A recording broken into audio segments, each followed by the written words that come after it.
presentation of Fox Sports. We are Baltimore. We are LA. Howie Kendrick and the Angels are red hot and have won 11 in a row at home. Tonight they go for number 12. That would tie a club record. Blue Jays, Angels next.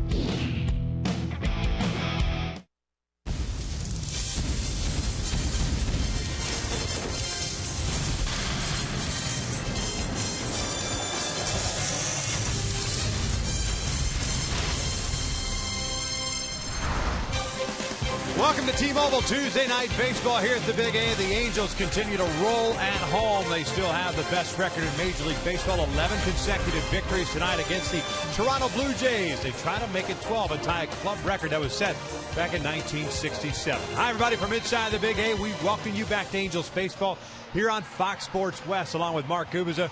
I'm Victor Rojas, and one of the offensive guys that have really done a terrific job on this homestand as Howie Kendrick. And you talk about a man that started off really slowly here at home, swinging the bat well on the road. He has certainly turned the corner on this homestand. Yeah, Victor, he's been red hot in our T-Mobile game changer. You mentioned game changer. Howie Kendrick has been swinging the bat exceptionally well.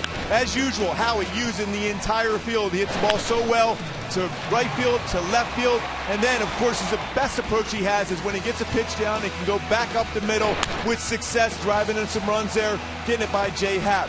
What he's been doing of late has been unbelievable.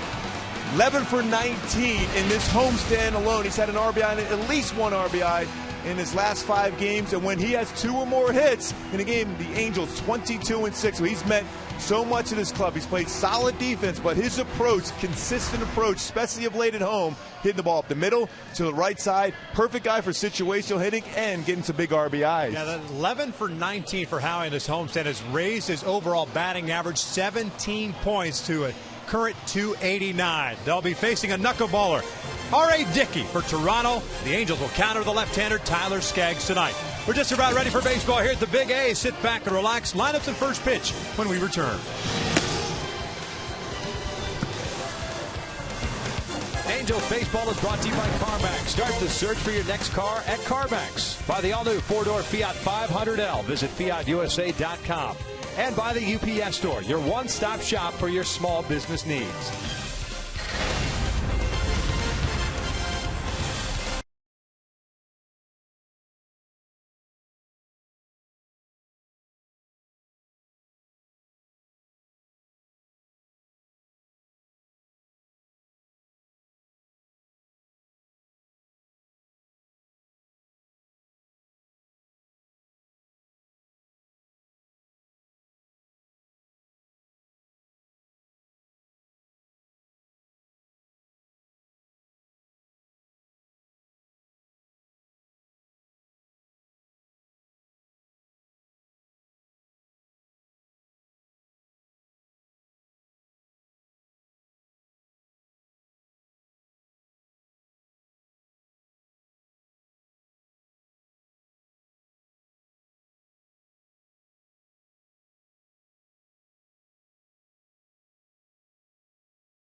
Series against the Toronto Blue Jays live from the Big A. And of course, when you talk about the All-Star game that is coming up a week from tonight, Mike Trout is in that starting lineup, but the Angels trying to get Garrett Richards in as well. He is part of the five-man final vote that will conclude on Thursday. Now you can text your vote to 89269 or log on at angels.com. You can text and vote online as many times as you would like. The tweets, however, are only on Thursday. They will only be tabulated on Thursday. So don't send your tweet as of yet. You can do that on Thursday. So be sure to text and as well as vote online at angels.com. The Angels with the push with the vote G Rich. The Angels coaching staff, manager, all wearing their T-shirts that we showed last night on the air all throughout batting practice today. Well, I'll tell you what, when you talk to Garrett, he's so appreciative of all the support from the players, management, his fans, Angel fans throughout the country. Tell you what, get him on that All-Star game. He'll do a very special performance. There's no question with that fastball, 97 to 99.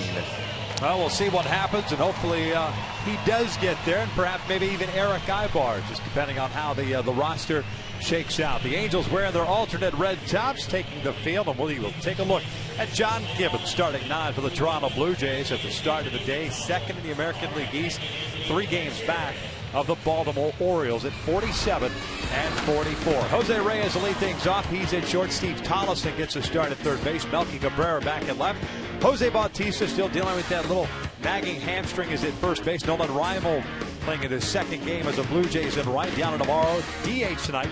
Darren Mastriani is the center fielder. Nora Kawasaki is second, and Josh Tolley gets a start behind the plate. Taking on Tyler Skaggs, who came off the DL and had an incredible start against the White Sox his last time out. Boy, great rhythm. He was attacking the strike zone. Very good season so far for the Halos. 4-4 with the ERA just over 4.416. The keys for Tyler to be successful against this Jays team: strike zone dominance. Last time out, 87 pitches, 70 strikes, and avoid a big inning. This Toronto club can hit the ball out of the ballpark, avoid that big inning.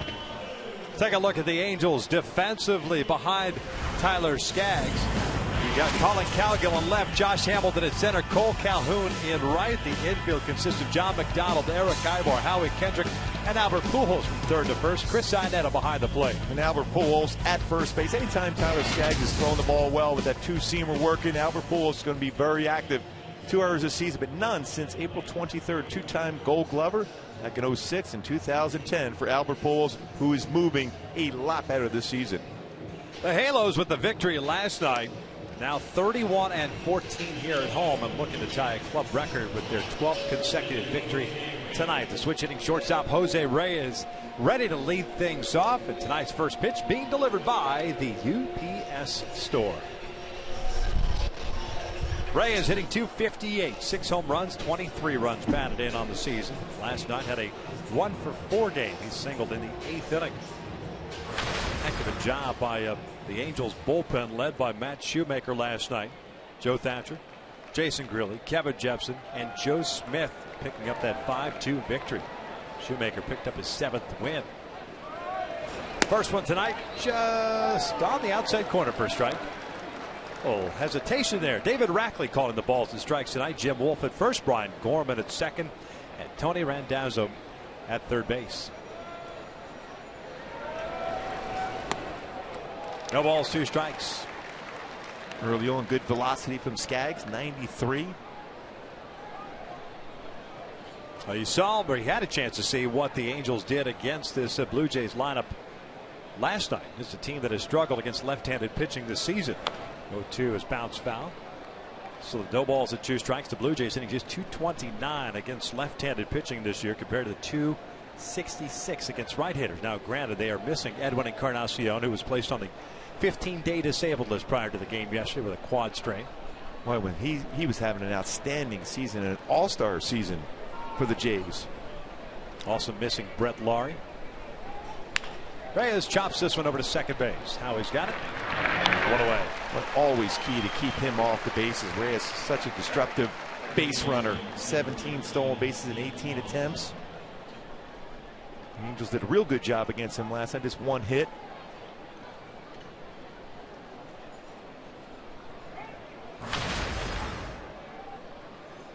There's Steve Tollefson, hitting .245 with 3 home runs, 8 runs batted in. Son of former big leaguer Wayne Tollefson. Steve originally with the Minnesota Twins, 5th round pick by them. University of South Carolina as he chops this one to the left side. Ibar's going to get there. Not going to have a play, however. There goes an infield base hit.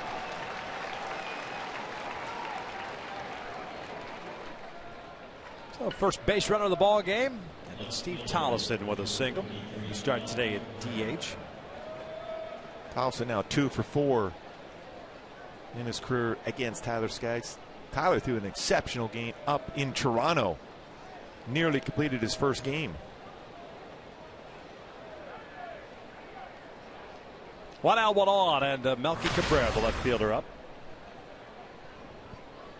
We talk about the batting average with this Toronto Blue Jays team. The struggles they've had against left-handed pitching. You've got a couple of switch hitters in the lineup, and Cabrera, Reyes, down in the arm. All much better from the left side of the plate. Chopper down the line, foul, just out in front of it. And it's no balls and a strike. Cabrera last night 2 for 4, had a couple of singles. And this side of the plate, he's rolled into 8 double plays. 13 total on the season for Cabrera. .257 batting average from this side compared to the .317 from the left. That's 21 doubles and 3 triples.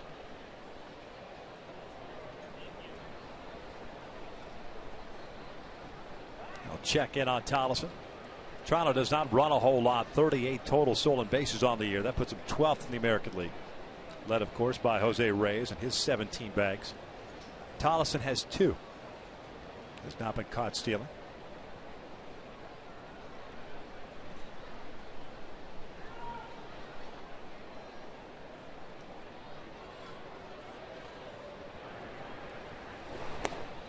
One ball, 1 strike. With that big breaking ball.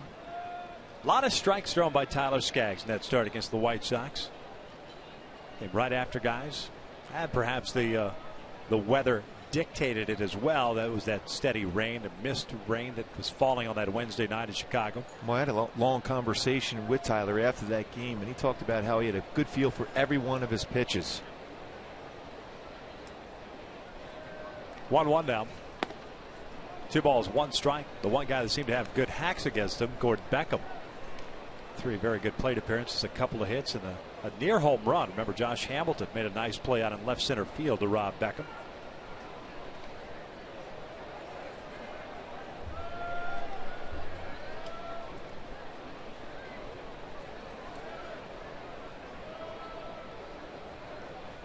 Two-1. This is back up the middle, a base hit. So back-to-back hits. Tollefson will stop at second as Hamilton was playing shallow.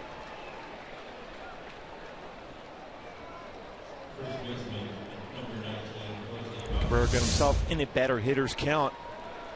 Kind of round, almost a cut fastball. He wanted to try to sink that fastball down and away and set it the middle part of the plate. It was elevated, and Cabrera went right back up the middle for a single. Now you've got to deal with Jose Bautista, the first baseman. .293 average, 17 home runs and 52 runs batted in for Bautista. Went 0 for 3. Did have a sac fly last night.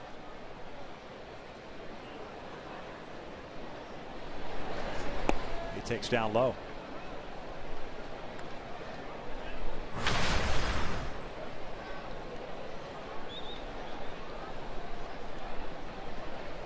Bautista's hit .364 this year against left-handed pitching compared to .274 against the right-handers.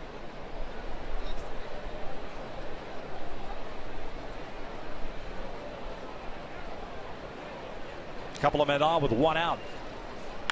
This is fouled off first base side. Ricochets out into shallow right. Evens up the count at 1-1. Bautista tardy on that fastball.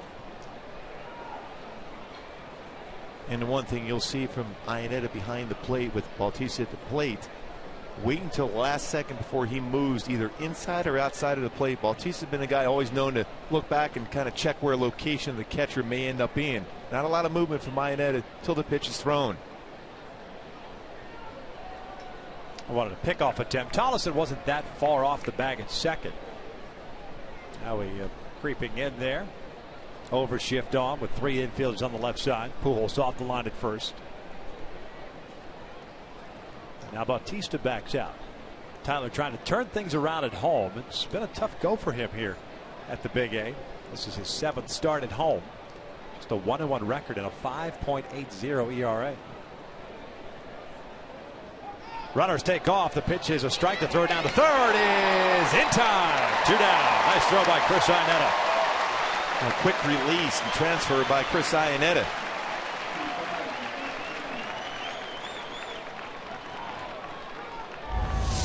Perfect throw. Steps back, the angle perfect, and a strike to third base to get Tollefson out. Pretty surprising going, especially with Bautista up. The Angels will take that. A key out here. Now you can make him chase something out of the zone. You're starting to see that a little bit more so with Skaggs on the mound. Guys taking chances. Breaking ball, misses down and in. 2 balls, 2 strikes. That's where varying your look, stepping off comes into play. Yeah, for a left-handed pitcher, he's allowed 8 stolen bases in 11 attempts. He does have 2 pickoffs. But as long as you look and pay attention to a base runner, you have a pretty good chance, especially as a left-handed pitcher, just making them go station to station against you. Melky Cabrera picks up his 5th stolen base. In scoring position. 2-2 now. Foul back. Take that back. Throw going to third. That was a perfect throw from Iannetta. He was able to get back behind Bautista and a perfect strike to third base.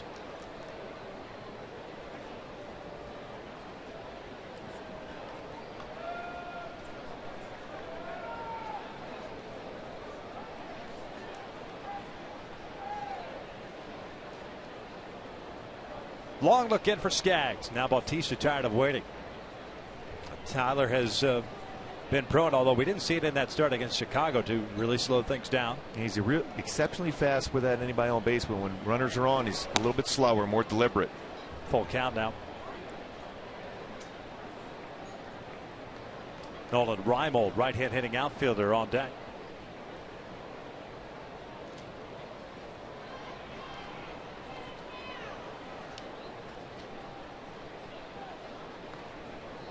$15 pitches thrown by Skaggs. 10 strikes, 5 balls, and now again a step off.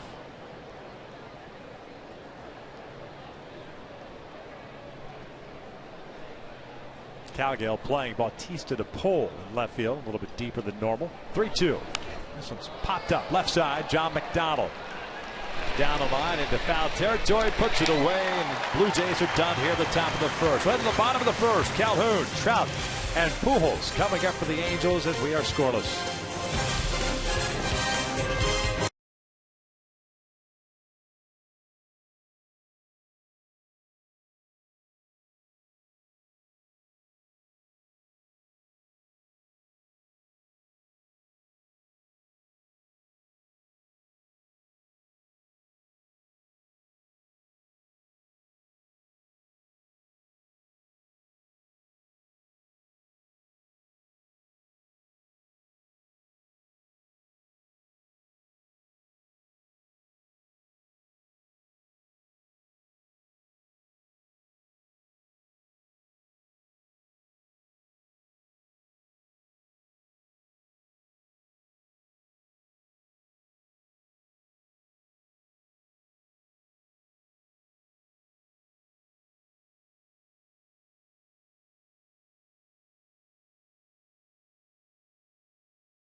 Take a look at Mike Scioscia starting 9 for the Angels. Still 3.5 back in the West.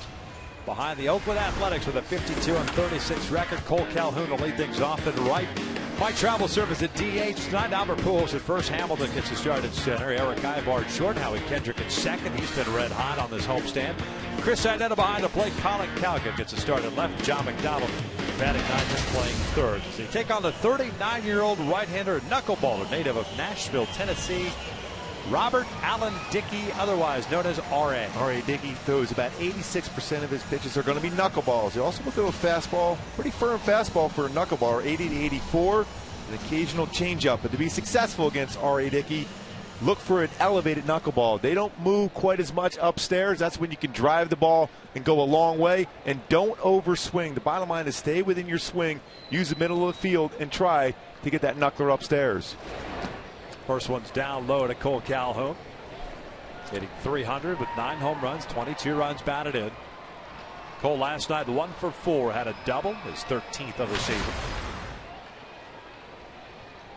On base percentage at .362 as that one is in there for a strike.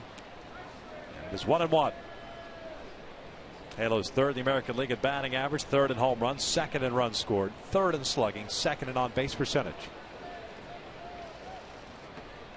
But those numbers you can kind of toss them in the air with R.A. Dickey on the mound. You just never know. Yeah, a lot of times the manager tries to load up a lineup with right-handed batters against a knuckleballer like R.A. Dickey, a right-handed pitcher, because a knuckleball will run into more so to right-handed batters. Calhoun fouls this one off to the left. Although his splits are pretty close to being even. 241 batting average for lefties against him, 247 for righties. But he has allowed 12 home runs to right-handed batters as compared to 4 to left-handed batters. Took the loss his last time out on July the 3rd, giving up 4 runs, pardon me, 3 earned. 6 hits and 8 innings of work. Slow one, misses inside. And it's 2 balls, 2 strikes. Dickey, of course, a converted knuckleballer. First round selection by the Texas Rangers back in '96 at the University of Tennessee. Cy Young Award winner with the Mets a couple of seasons ago. 2-2. Swing and a miss. Down goes Calhoun, and there's the first down. Defensively for Toronto tonight behind Dickey, you've got Cabrera, Mastriani, and Rival in the outfield from left to right. Tollison, Reyes, Kawasaki, Bautista from third to first. And it's Tolley behind the plate. And Tolley will catch R.A. Dickey every single game. Has been very solid behind the plate as far as catching that knuckleballer. Although the base stealers have been successful against 13 for 13. Though it's not easy to steal against R.A. Dickey. He's only allowed 1 stolen base against him this season. First one to Trout. In there for a strike. 304 average for Trout. 20 home runs, 64 runs batted in.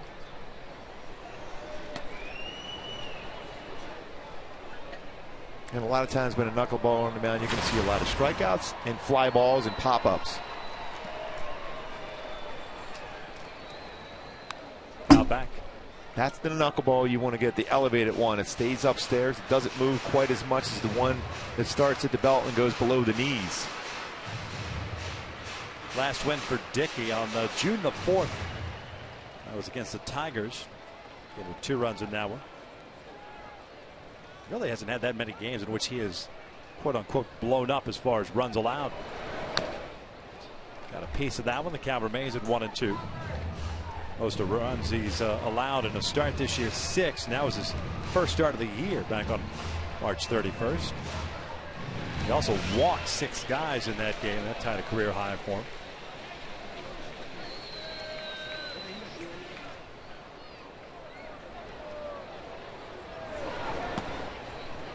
So Tolley trying to bring it back into the strike zone. 2-2. The other thing you will see with the knuckleballer is wild pitches and pass balls.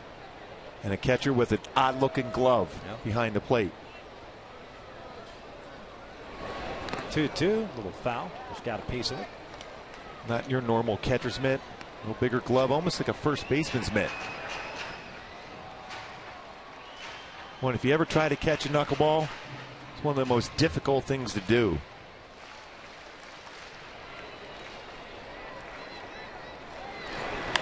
This one's out to center. Not hit very deep. Mastriani broke back. Now comes racing in. 2 down.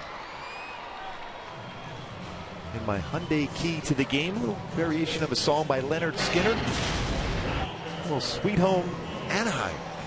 The Angels have played so well, looking for a team-tying 12th straight home victory, 22-3. That's 25 games here at the Big A. Is that on the new album? Yeah.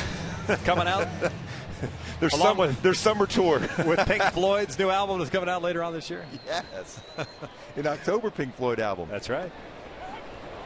Pujols looks at a strike. Albert hitting .270, 19 home runs, 58 runs batted in. A multi-hit game last night, going 2 for 5, 2 singles and an RBI. 3 straight multi-hit games for Pujols. He lifts this one out toward right center field. Nolan Reimold moving over. And the Angels go down in order here in the first. We're headed to the second, scoreless.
And we are tied at 0 here in the top of the second.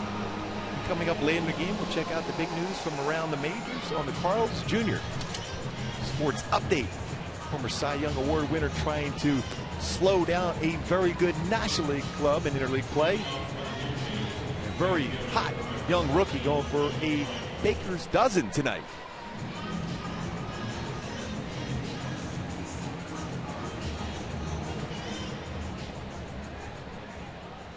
Tyler Skaggs back to work here in the second. Nolan Reimold, Gianna Navarro, and Darren Mastriani.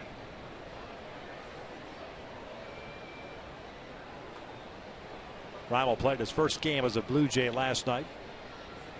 Swings and drives one out to deep right field. That ball's hit pretty well. Cole Calhoun back at the wall. Now comes back and plays the carom. Reimold on his way to second. It's a leadoff double. First hit as a Toronto Blue Jay. Well, I always remember him well with Baltimore with very good power, swings extremely hard. He got a fastball to get his arms extended, hit this one well the other way. High off the wall in right center field. Calhoun back to the wall, knows he's not going to make the play, but playing off the carom to make sure he gets it in quickly. Well played by Calhoun in right. The second straight inning that Skaggs will have to deal with a man in scoring position.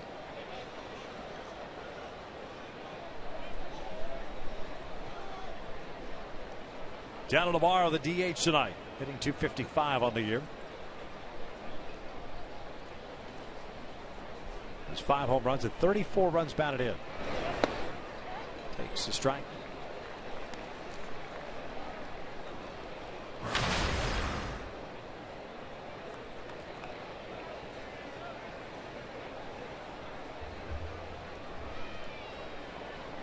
Navarro's been pretty much the everyday catcher for John Gibbons. Totally getting the start today with Dickey on the mound. And with some of the injuries that they have suffered, they keep Navarro in the lineup. Serving as a DH, and now it hit Navarro. Early on, the feel for the breaking ball has not quite been there for Skaggs as he hits Navarro with that breaking ball.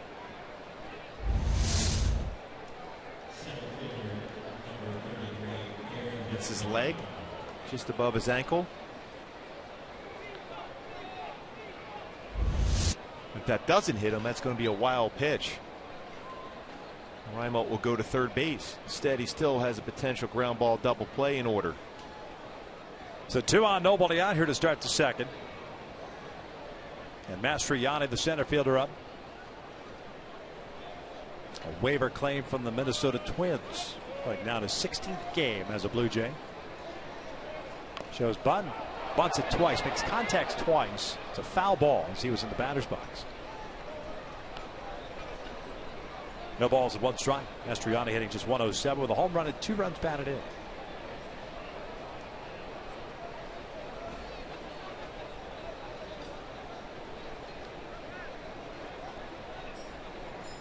It's one thing you didn't see from Toronto earlier in the season when they were swinging the bat so well. Giving up an at bat with a bunt. They've been struggling to score runs. It's not a bad decision by John Gibbons here. McDonald and Pujols playing in on the corners. Not bunting this time. He shoots one back up the middle. Ibar's got it. Flips it to Kendrick for 1. Relay back to first. Got him. Double play. 2 down. Well, there's not many shortstops in either league playing defensively like Eric Ibar. There's no question. Great range, under control, and this ball was hit well. Good feed to Howie.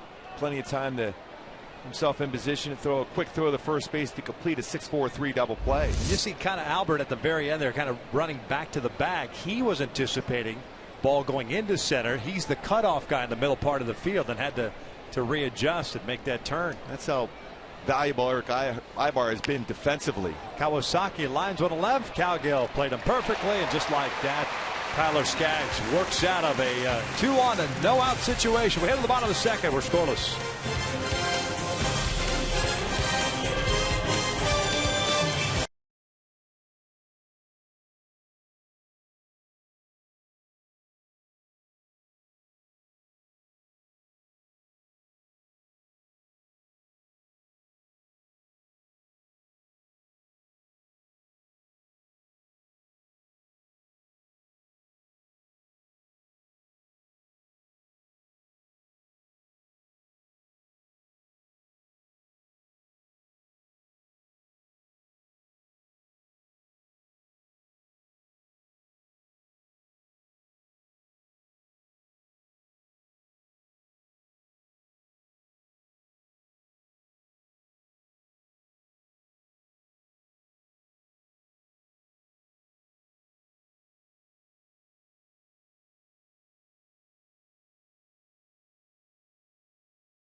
The second inning. R.A. Dickey had himself a 1-2-3 first. Time now for our AT&T fan photo contest. Be sure to hashtag your picture with hashtag WestFanPhoto for a chance to have it shown in an upcoming game broadcast. And we will show you today's picture a little bit later on. I'm looking forward to it. You know, it's one of my favorite times of the game. I'm going to tease you a little bit. It's going to show up on the right part of your screen, and it's going to be a photo. I like that. With a hashtag and all that stuff? Can't say anything more. Okay. Josh Hamilton all good looks now. to strike.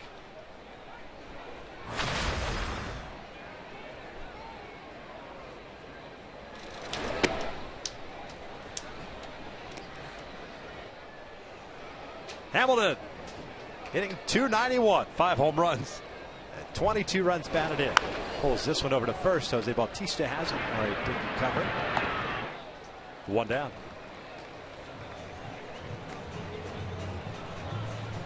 Thing Ari Dickey does very well. He fields his position well. Not easy to steal against. A lot of coverage in the infield for him. Always in position to cover the base on a ground ball that side of the infield.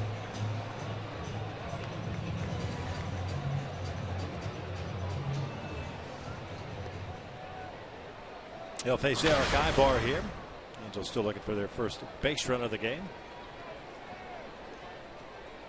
.278 average, 6 home runs and 44 runs batted in for Eric last night. A 1-for-4 game on an RBI double as Dickey drops in the knuckleball for a strike.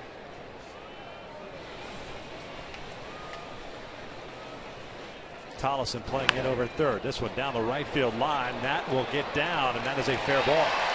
Ramo comes up with it cleanly, and it's a single for Eric Ibar. Ibar was thinking double right out of the batter's box, but Ramo played that very well, and he does have a very accurate, strong throwing arm.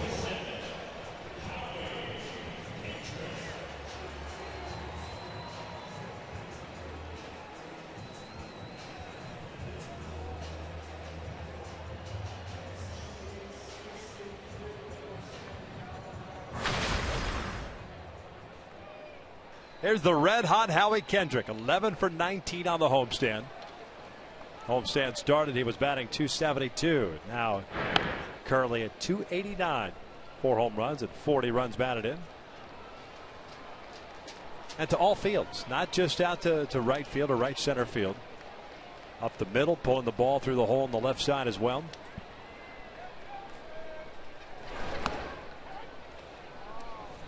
Well, you would think with a knuckleball, hit and run put on, but with that knuckleball moving like that, very difficult to make contact with. And a lot of fly balls hit in the air. Although you'd figure if you have decent speed, you'd get a pretty good jump because of the knuckleball just kind of floats there. This one's out to center. Mastriani had it played perfectly. 2 outs.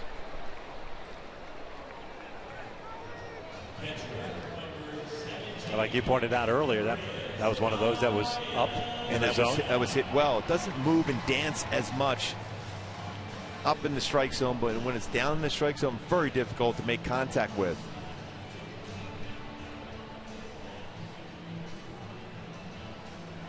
The 2 outs and a man on. Chris Sionette at the plate.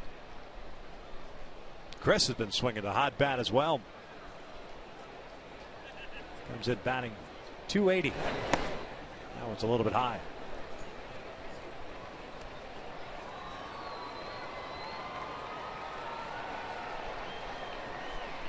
The homestand started. Ionetta hitting .265 on the year. 5 home runs, 24 runs batted in. 3-hit game yesterday. 2 singles and a double. 3 for 4. And hitting the ball extremely hard also.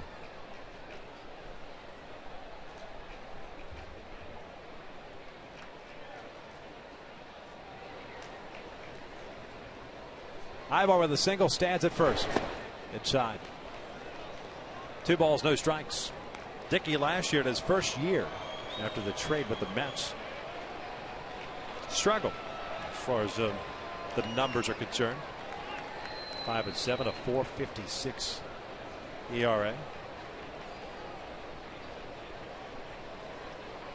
That is up and away. Well, you can see how difficult it is as a hitter to track a knuckleball.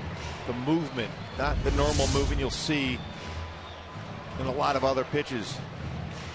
The seams, not a whole lot of rotation. You think you have it tracked, and all of a sudden it goes away from your swing. Very difficult to track as a hitter. Again, your best success is upstairs. That is ripped foul. 3-1, and I misspoke. I read some numbers that I'd written down incorrectly here. Dickey last year 14-13 in 34 starts with a .421 ERA. He will give you innings and certainly get a lot of decisions because they'll be deep in the ball games. See the career best down below, and that's when named National League Cy Young Award winner. For the first, and Ibar gets the hand back in there. One pickoff this year for R.A. Dickey. Man, like I said, he's only allowed one stolen base in one attempt. Remember Charlie Huff, very good knuckleball pitcher. He had an excellent move himself. Wakefield had a very good move. The Boston Red Sox. 3-1. Foul back, full count. Well, I remember Charlie well. Very slow and very deliberate with everything that Charlie did on the mound. I get a chance to catch him with the Marlins in '93 as their bullpen catcher. And boy, when he threw the soft one, you could kind of guess. When he cranked it up a little bit, no idea where it was going and which way it was going to cut, break. Can you imagine how difficult it is for an umpire to call it a strike? That is down low. So 2 on, 2 outs as Iannetta works the walk.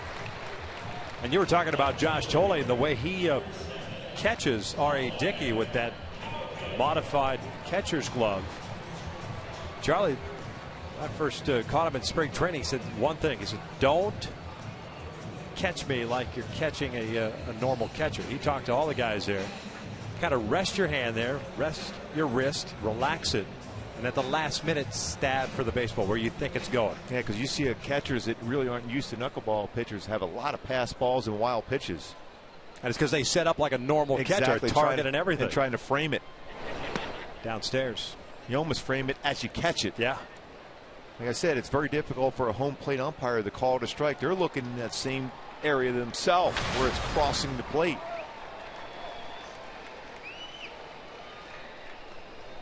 Colin Cowgill getting the start tonight in left field. .277 average with 5 home runs, 16 runs batted in. Eric Ibar at second, Iannetta at first.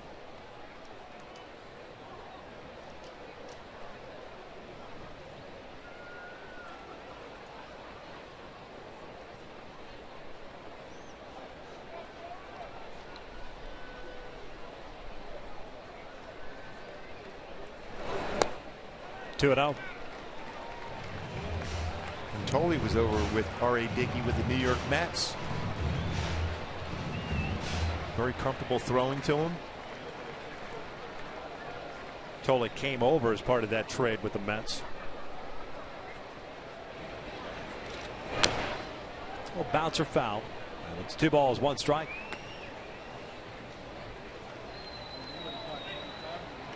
I remember with Boston, Veritek never really caught Wakefield ever either. Always had his own specific catcher that he was comfortable with. It's not an easy thing to do to catch a knuckleballer. Here's the 2-1 on the corner. That was well off the outside corner. It looked like, again, it's a difficult task for a home plate umpire. Well, that was a fastball. It's off the outside corner. Thole bringing it back in.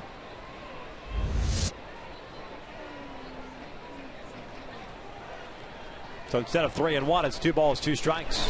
Cowgill chops this one foul. There did Sarcino with the play.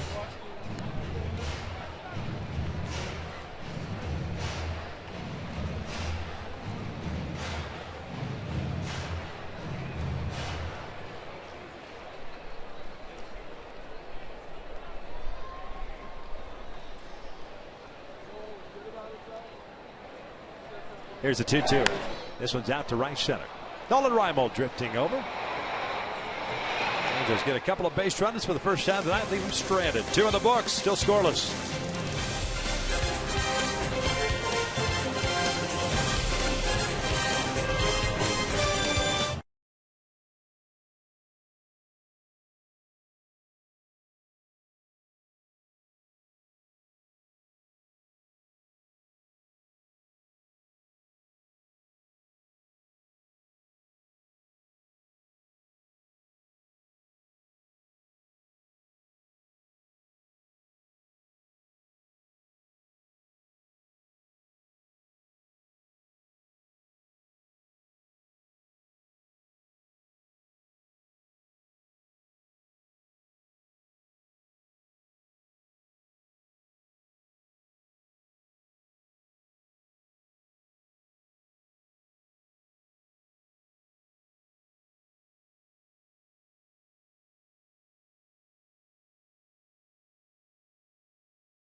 The Big A. I want to remind you that on July 18th, the Angels will be taking on the Mariners at 7:05. Fans in attendance will receive a Mike Trout gnome courtesy of Chevron Extra Mile while supplies last. Purchase tickets today at the Angel Stadium ticket office or by logging on at angels.com. He's got a good game face working there, Mike Trout gnome. That's what you're calling it? Yes. Game face? Yes. Looks like he just got in trouble. No dinner for him. His mom just scolded him or something. Tyler Skaggs back to work, trying to figure it out here. He's had some base runners in the first 2 innings and has gotten out of it. He'll face 9-1-2. Tolley, Reyes, and Tollison here in the third for Toronto.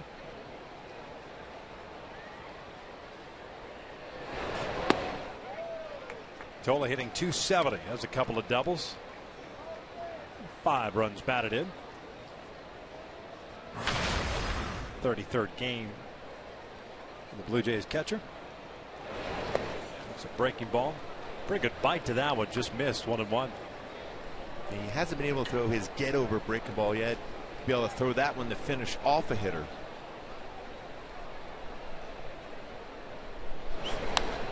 Late on that one. And it's 1 ball, 2 strikes.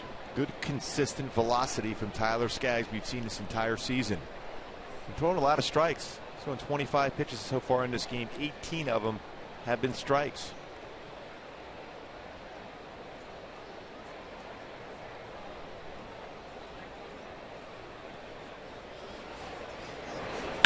Ground ball to second. One away.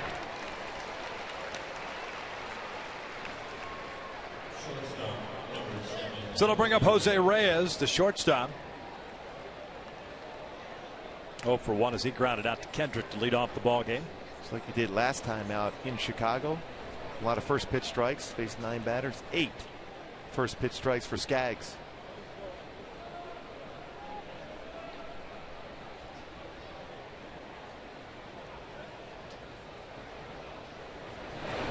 This one janked foul. No balls, 1 strike.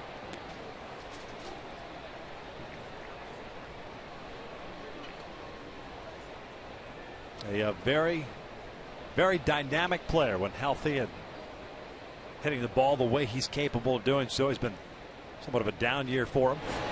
This one's out to shallow right field. That could be trouble. And that'll fall in there for a hit. Reyes will stop at first. The throw goes back to first and safe. He just got the hand back in there. And Albert wants Mike Scioscia to come out and check.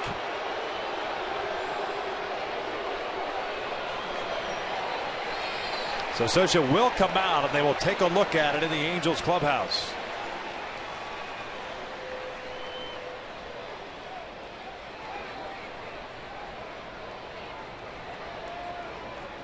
And they will check it.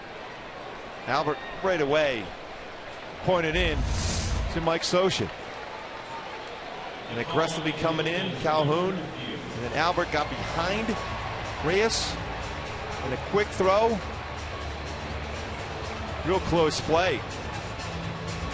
Reyes was diving back, trying to avoid the tag. See if he gets it on the body before he gets his hand in there. Well, that's going to be real close. And he's aggressively going around the base, but it looked like Albert got the glove on the body before Reyes was able to get the hand on the base. This is a manager's review. Kind of curious as to what David Rackley said to Albert Pujols here. The roar you're hearing from the crowd is the fact that they just showed you the replay from the center field camera. In that angle, if that's the angle they're seeing in New York, it looks like the tag is on the body before Reyes got his hand on the base. Well, we've shown you all of the angles that we have.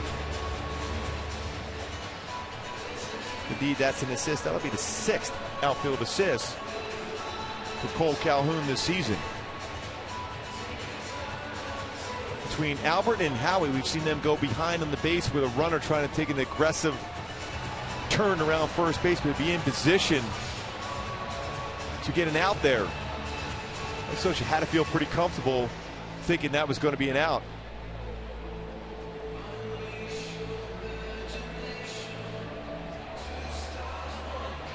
Well, in every angle we've seen, and Obviously, New York, they're going to get a lot of angles to be able to see if they're going to overrule this play. That's the one that looks as if the body was touched by the glove before the hand got in there.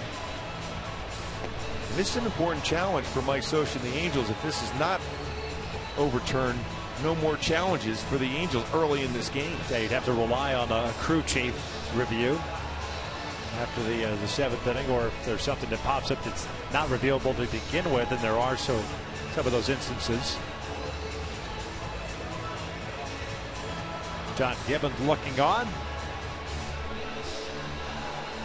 And the reason why you think about it too, because you have Reyes at first base, but his speed.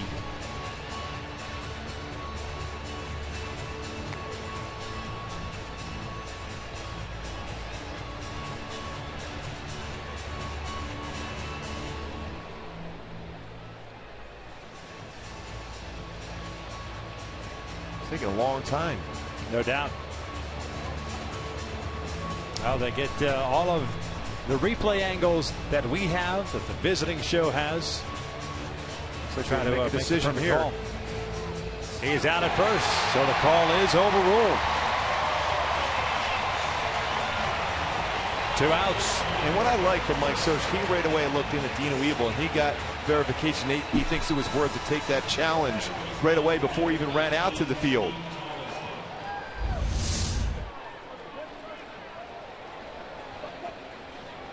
And the throw, as Reyes is trying to get back to avoid the tag, Albert gets the tag on the body before Reyes puts his hand on the base. It also looks as if Reyes kind of maybe overshot the bag with the hand and then kind of reached back. So 2 outs, nobody on. It's a hit for Reyes, and then the put out 9-3 for round number 2. 6 outfield assists for Calhoun this season. Tollefson had a base hit his first time up, so he's 1 for 1. Also thrown out trying to steal third base in the first inning.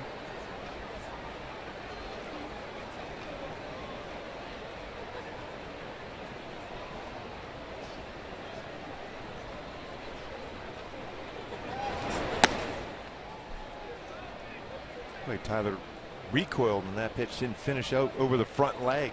Very difficult to bring a fastball down in the strike zone when you're landing and at the back straight. You have to bend over that front leg and finish off your pitch. 2-1 now. Upstairs, 3 balls, 1 strike.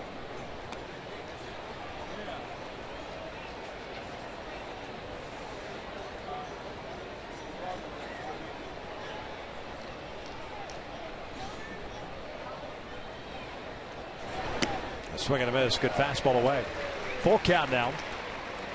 Tollefson, a 5th round pick in 05 by the Twins out of South Carolina. Took time in the big leagues with Oakland in 2010.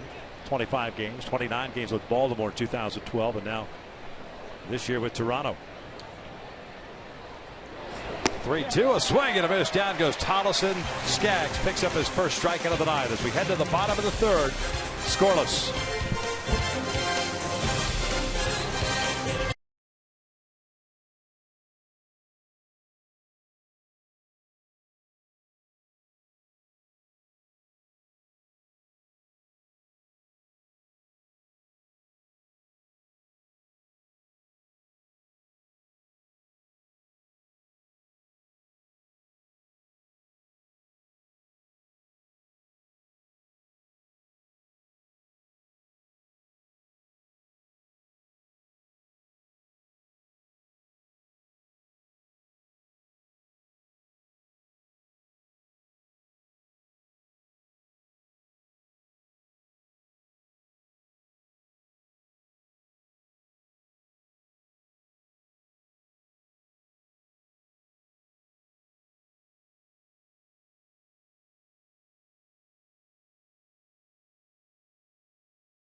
In the bottom of the third, well pitched game so far, some solid defense, both sides. Halos here in the bottom of the third. We'll have 9-1 and 2 coming up against R.A. Dickey. McDonald, Calhoun, and Trout. Tom McDonald getting the start once again over at third base, third time this homestand that he's got in the starting nine. David Freese in front of the Mike Scioscia, just getting the day off. Trout getting the quasi day off, serving as a DH. So Hamilton gets a start at center. Calgillon left. Donald 2 for 5 in his career versus R.A. Dickey. 2-1. John hitting .217, has a double and 4 runs batted in.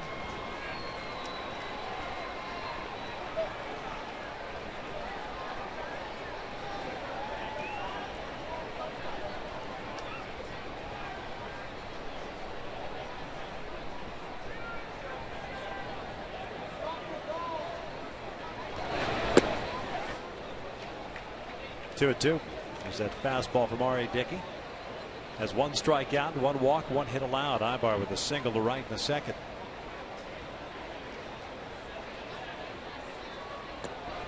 Down goes McDonald for the first out here in the third. One of the games, as we talked about at the beginning of the game, the last couple of days, how well they've played at home. 11 straight home wins, club record 12 back in 1967. Average over 6 runs per game, but a couple things that jump out at you. 356 batting average with runners in scoring position. Such an improvement for Mike Scioscia's club. The starting staff been very good. The relievers very solid during this stretch. 2.36 and 7 comeback wins at the Big A for Mike Scioscia's club. Came back from a 2-1 deficit last night, scoring 4 times in the 5th. Cole, a strikeout victim in the first.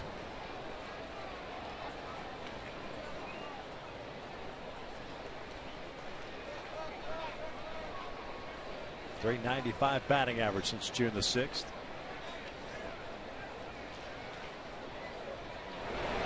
Some foul back 0-2. Do you take chances in trying to bunt against knuckleballer?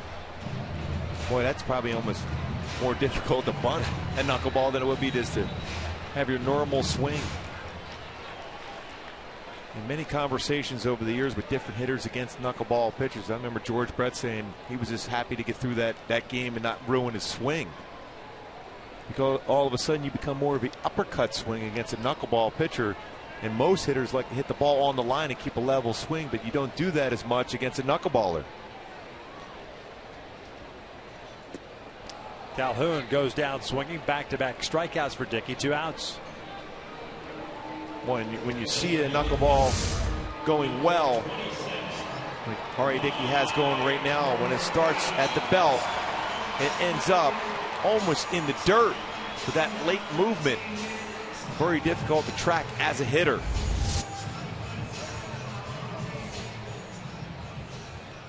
So 2 outs, nobody on for Mike Trout. A fly ball to center in the first inning.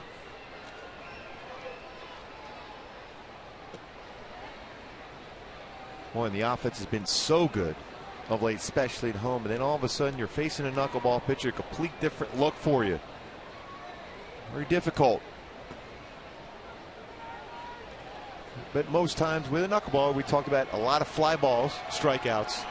You try to get that one knuckleball, and he's going to give up potentially a home run or 2 in this game. You just got to catch it at the right time. This one out to right field off the end of the bat. Reimold is there. The Angels go down in order for the second time tonight. 3 in the book, still scoreless here at the Big A.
That young fan certainly very happy to be here at the Big A. That's Folks, pretty cool. No doubt. Beach Week at the Big A is July 22nd through the 25th.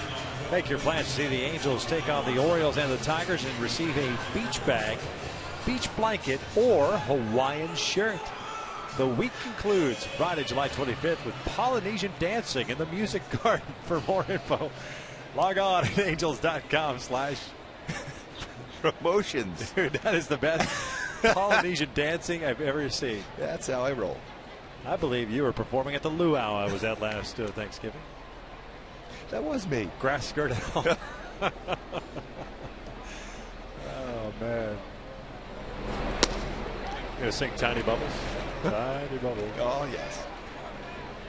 Cabrera, Bautista, and Reimold here in the fourth inning for Toronto. Tyler Skaggs just threw his 35th pitch. 25 have been strikes. Cabrera with a base hit up the middle in the first inning. 1 ball and strike. And the reason why that breaking ball is very sharp, but he's not quite getting out in front and finish over the front leg. He's pulling across his body. It's a good break, but very difficult to get a hitter to swing at that pitch right now for Tyler. 2 balls, 1 strike.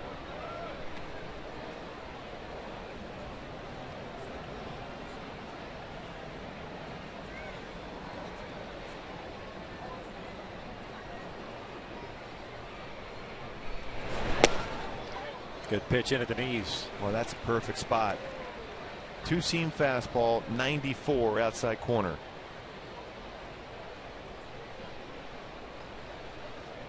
Blue Jays face Skaggs for the Rogers center. This one's bounced over to second. Howie's got it. Leadoff man is retired, and Skaggs threw the ball well, and now picking up the win. One of the most dangerous hitters in all of baseball, certainly in this Blue Jays lineup. Tyler threw the ball well against him. Check out our pitch by pitch. His first at bat, fastball down, fastball late on, fastball back in the inner half of the plate. Sharp breaking ball, and another breaking ball to change speeds on him. Got in front of that one, then a little slider got in on his hands and pops it up. John McDonald. So fastballs away, followed by breaking balls in against Bautista first at bat. Takes a strike. There's an off-speed pitch. Now that was better. It was under control. That's the get over throw for a strike breaking ball.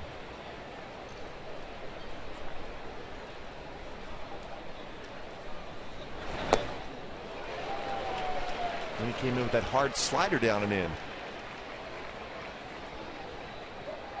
The captain of the American League Home Run Derby team.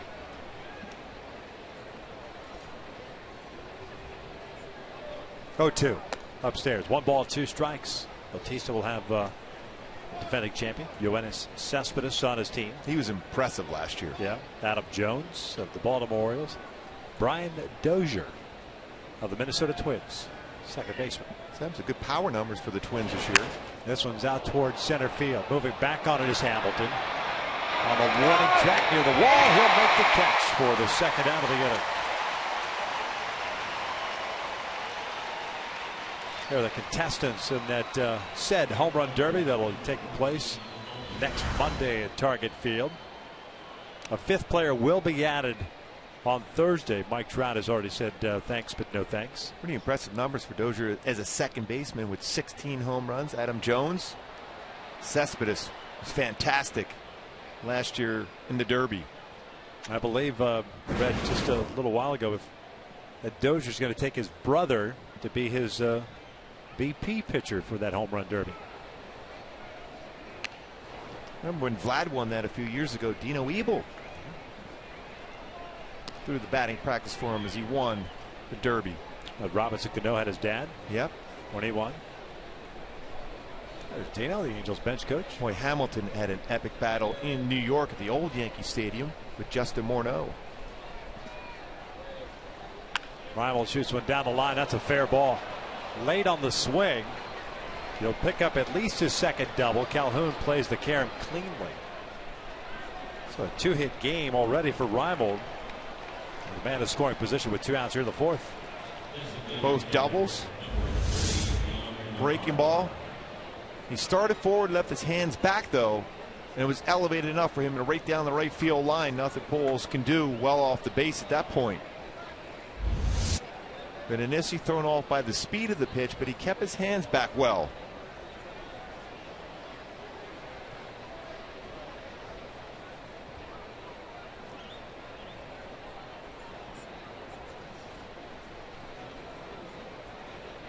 Down Navarro will bat here with 2 outs and a man in scoring position. Hit by a pitch into second. In there for a strike.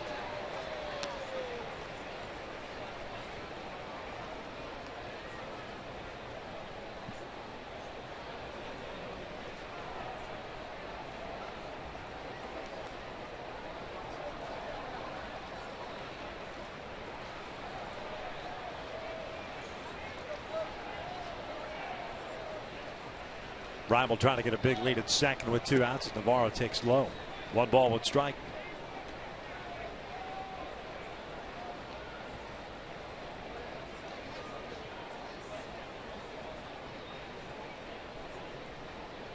Hit by pitch of Navarro in that second, and he's the 3rd batter that Skaggs has hit this year.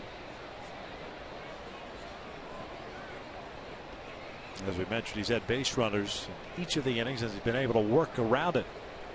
1-1 now. Navarro fouls it off to the right, 1-2. Late on that 93-mile-an-hour fastball. The start that Skaggs had at the Rogers Center back in May. 8 innings, gave up 3 runs, 2 earned, 4 strikeouts, no walks.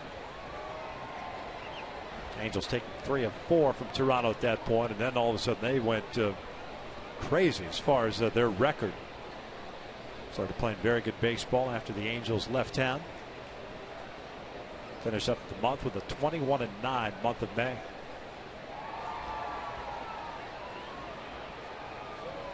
One, 2. Swing and a miss. Down goes Navarro, and that 2-out double stranded in scoring position. What a good hard breaking ball by Tyler Skaggs. Finishes off Navarro. Stay back within himself over the front leg. Snaps that breaking ball for a punch out.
In Target Field in Minneapolis as the captain Derek Jeter takes the field in his last All-Star game ever. What promises to be an emotional, unforgettable night. Special coverage begins at 1:30 on Fox Sports 1, followed by the 2014 All-Star game at 4:30 on Fox. Well, you wonder what Jeter will do. You remember Cal Ripken's last All-Star game up in Seattle. Home run. Hopefully Garrett Richards gets to experience that with Derek Jeter. Get voted in to that All-Star game, certainly deserving. Boy, 10-game winner, 2.71 ERA, and has been dominant his last 7 starts. Ground ball is short. Jose Reyes flips on to first. Pujols retired for the first out here in the 4th.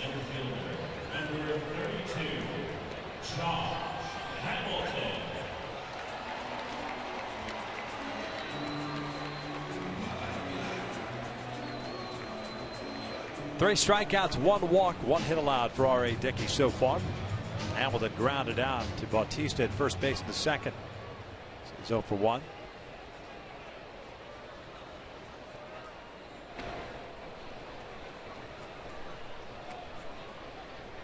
Boy, Hamilton coming into the game against R.A. Dickey 4 for 5. Rounded out the first. His first at bat, though.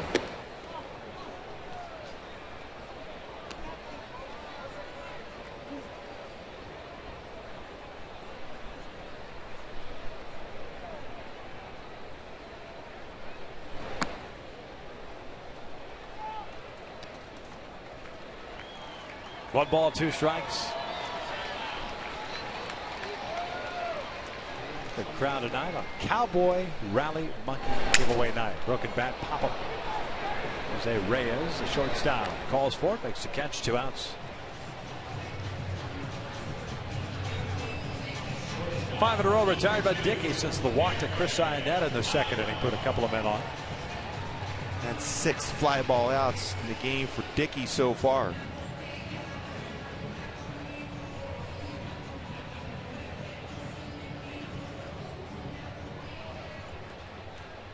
Eric Ibar, the lone base hit tonight down the right field line.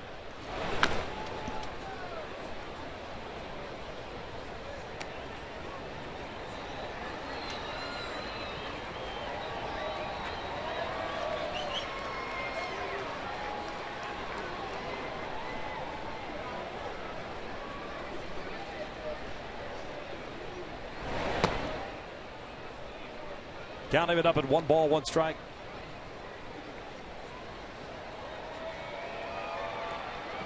He's just trying to figure out R.A. Dickey. He's got the knuckleball working tonight. Just a little bouncer foul. That's a waste a whole lot of time on that mound. No, very aggressive. Yeah, that was very pedestrian as a starter in the big leagues. Coming up with the Texas Rangers before he converted to a knuckleballer back in '06.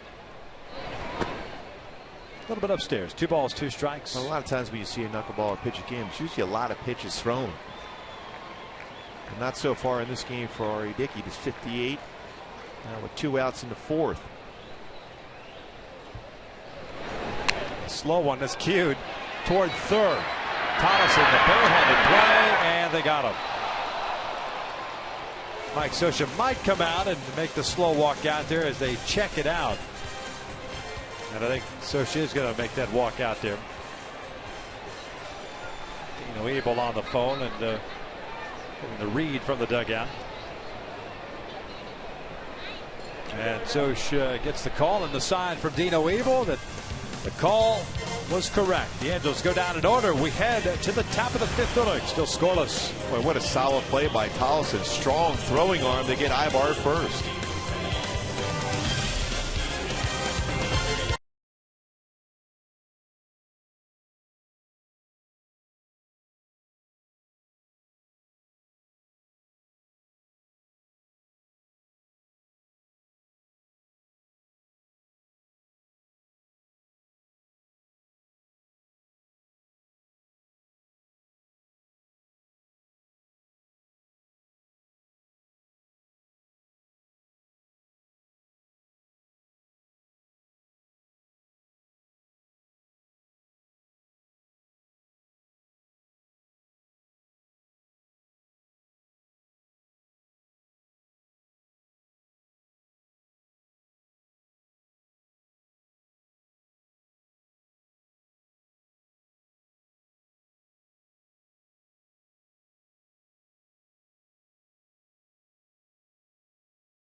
Tuesday Night Baseball by Time Warner Cable. Enjoy better.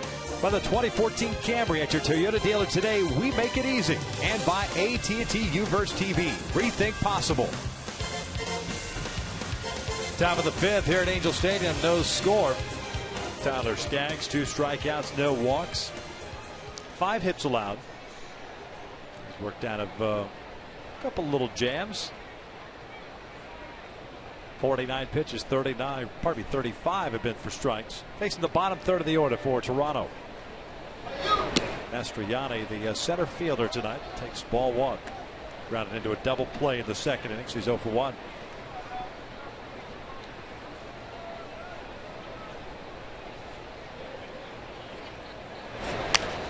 Pops this one up on the first base side. Albert drifting into foul territory. Saying for Howie, but it's Albert with the call and the catch. 1 down.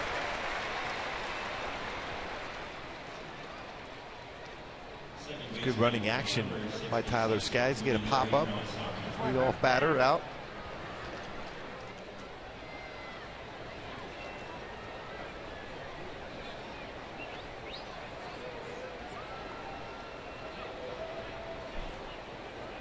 There's Munenori Kawasaki, who saw 1 pitch in his second inning at bat and lined out to Colin Cowgill and left. Outfield very shallow with Kawasaki up.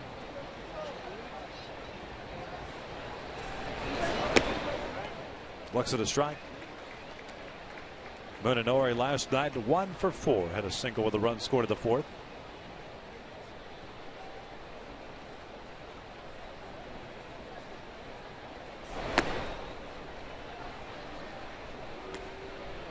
Cowgill playing extremely shallow in left field, almost towards the line.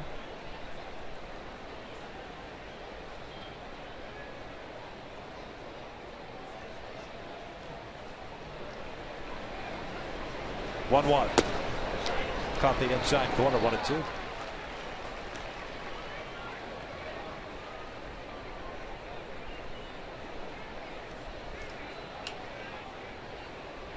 Kawasaki played in 96 games last year for Toronto.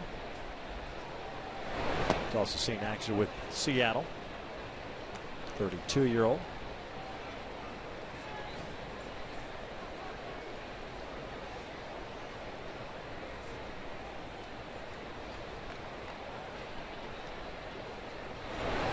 This one slapped to left. 2 strikes single puts a man on with 1 out here in the 5th. Hey folks, on July 22nd, the Angels will be hosting the Baltimore Orioles at 7:05. Fans in attendance will receive a newly added Angels beach bag courtesy of Experian while supplies last. Purchase tickets by visiting the Angels Stadium ticket office or by logging on at angels.com/promotions. The old Angels big bag. Yeah, there's the cowboy rally monkey.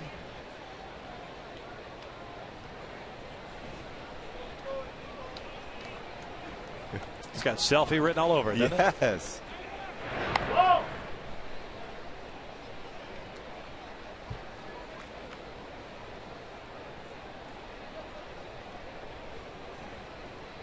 Josh Thole, the catcher, grounded out his first time up.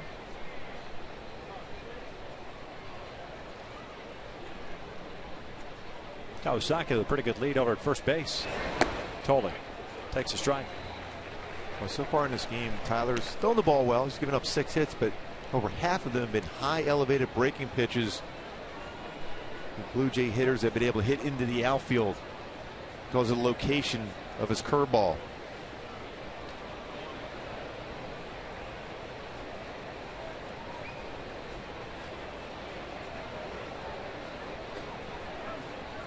Oh, 1 now. Late on that one.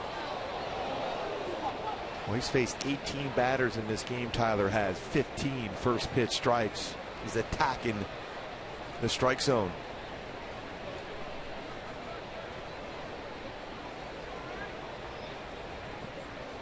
Now he has an opportunity to expand the strike zone ahead of the count 0-2.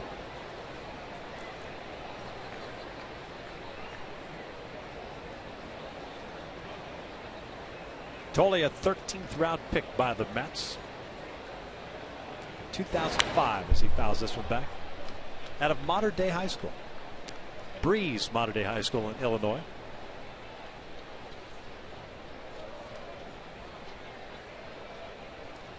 I thought you were talking about the Modern Day. Oh, is that how it works out? Yes. Like the Ohio State? Yes. Kawasaki at first with 1 out. 0-2 count on Tolley. Jammed him. Just remember the second deck.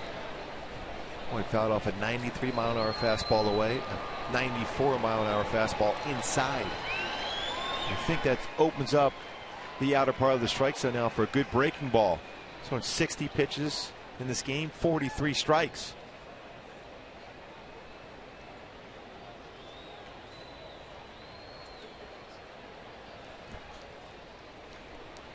Now throw on to first.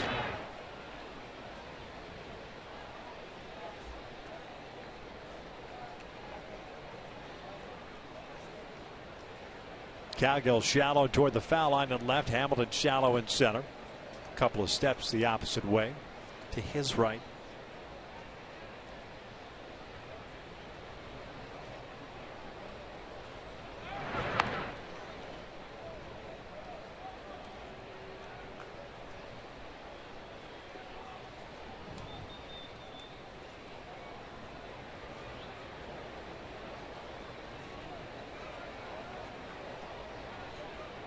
.43 of the 60 pitches for Tyler have been strikes so far. 0-2. Kawasaki takes off, and it's a ground ball to the right side. Howie can't get to it. Kawasaki will head to third. A seeing eye single for Josh Tolley on an 0-2 count. Again, it's one of those slow breaking balls once again that were elevated and out over the middle of the plate.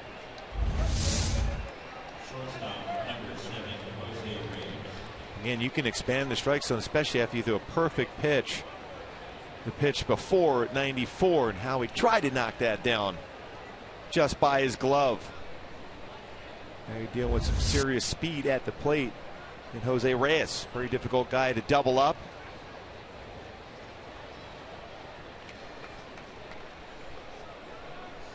Well, in just 2 double plays this season.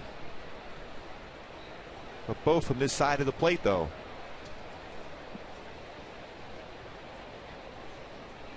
Jose Reyes at the plate. Late on that fastball. Climbing the ladder there.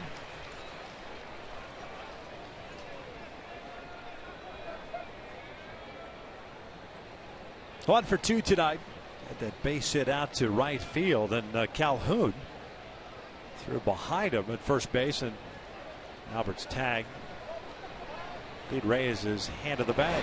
This one's lined to second beyond the reach of Kendrick. 1-0 Toronto as Reyes picks up his 24th run batted in. Boy, off the bat it looked like he was going right to Kendrick. It snaps an 0 for 25 for the Blue Jays with men in scoring position. On this line drive to stay with it. His first swing he was trying to hit a home run. This one is trying to hit a line drive and did so just by Howie at second.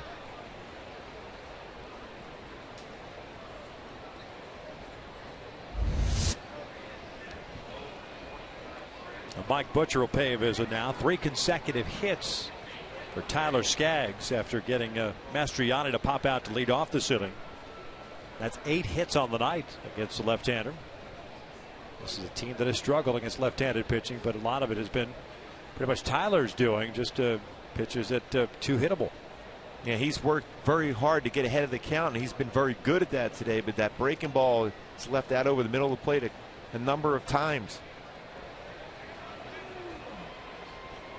No walks in the game, which has been important for Tyler. He's given up 8 hits. Still an opportunity to limit the damage here. Get the offense swinging against R.A. Dickey. Toronto had been 0 for 4 tonight with men in scoring position, so Tyler's had to deal with men in scoring position tonight. Has not had an easy inning as of yet, as far as a clean 1-2-3 frame. This one's down the line, tailing toward the seats and out of play. No balls and a strike on Steve Tollison, the third baseman.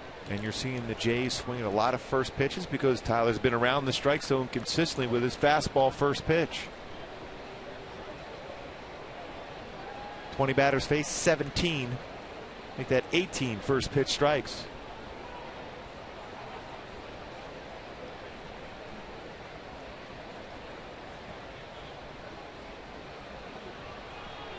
Tallison 1 for 2 with a single and a strikeout as the breaking ball misses in.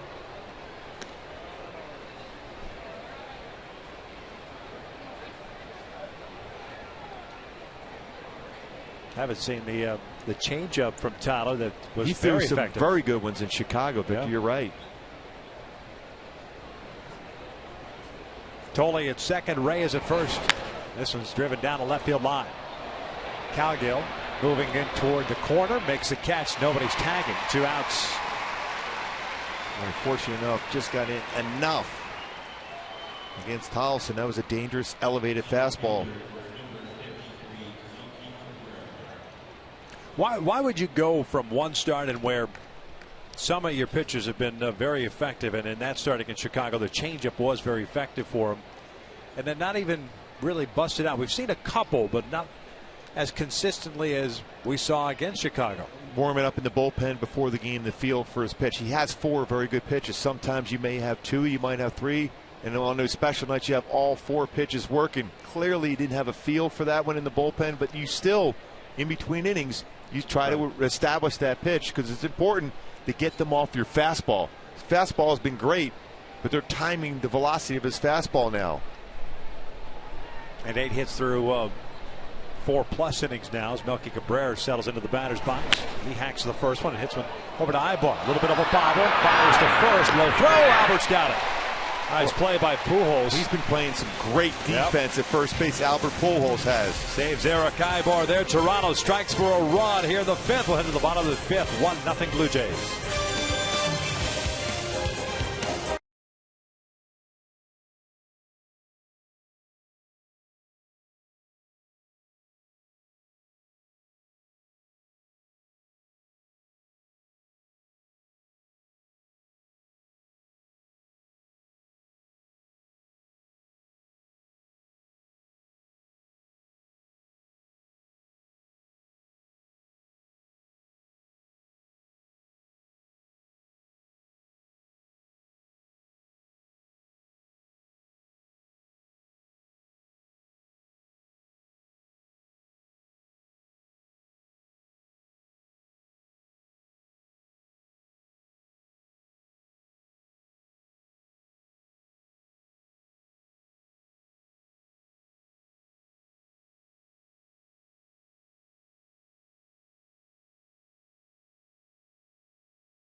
The Angels 1-0 here in the bottom of the 5th. The reason why it stayed that way was because of Albert Pujols' excellent scoop at first base. Well hit baseball by Cabrera. It looked like Eric Ibar was screened a little bit, then a tough bounce. The low throw, but picked perfectly by Albert Pujols at first base. The low throw, dealing with the umpire in front of him also, but a perfect scoop by Pujols, who's been outstanding at first base this season. Toronto gets a run on 3 hits. The Angels here in the 5th will send up Kendrick, Ionnet, and Cowgill. The first one is down low. Howie squared one up, but right to the center fielder, Darren Mastriani. 0 for 1. 1 hit tonight. It was the Ibar single in the 2nd. Well, he snuck a fastball in after being behind the count. 1-0.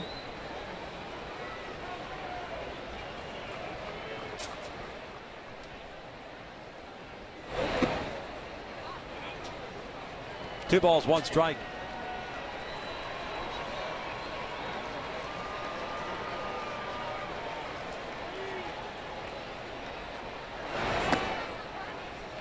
Called strike.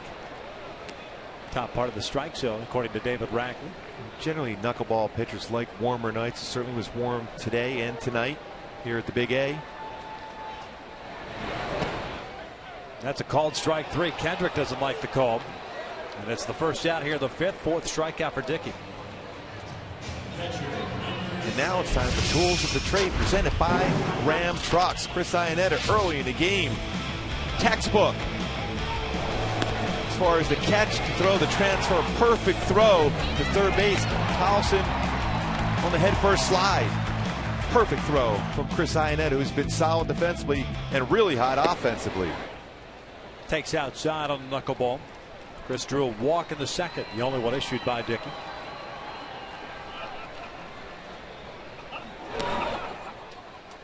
Well, you wonder sometimes as a hitter, do you move up in the batter's box to take away that late break on a knuckleball? And again, it's comfort for the hitter. Foul back. 1-2.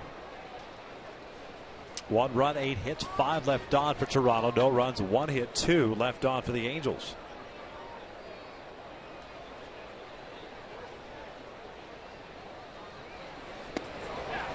Called strike 3, back-to-back strikeouts, and that's 9 in a row retired by R.A. Dickey since the walk to Chris in the second.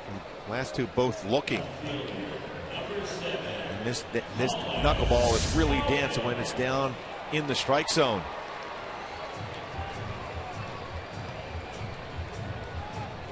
Boy, perfect location if you're R.A. Dickey throwing his knuckleball here tonight.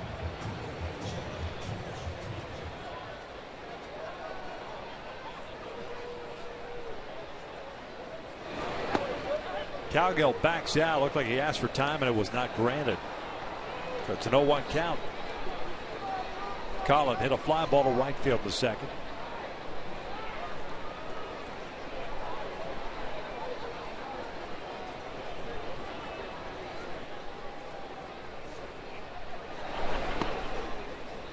One ball, one strike. Well, he's just trying to slow down the rhythm of R.A. Dickey.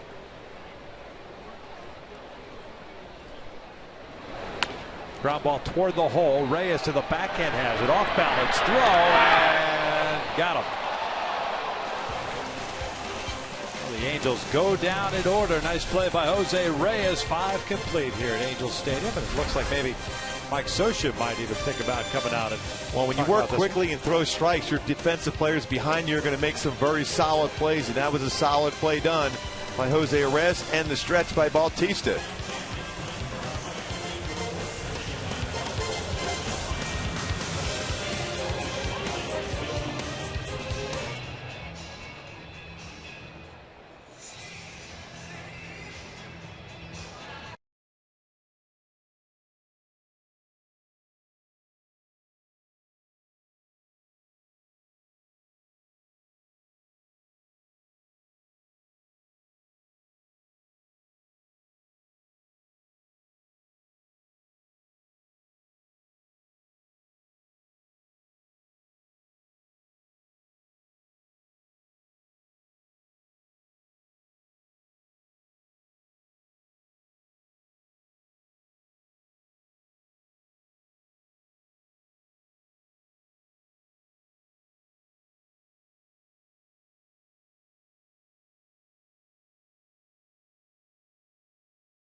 Land Rover game summary. R.A. Dickey has been very good tonight. Knuckleball is dancing.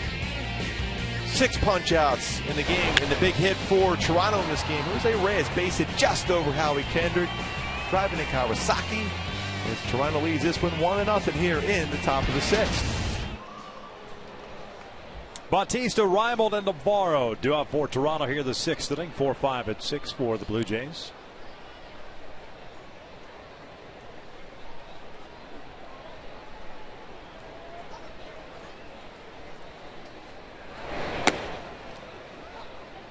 That was his changeup. He's got a little too quick. The idea was certainly right for Tyler there.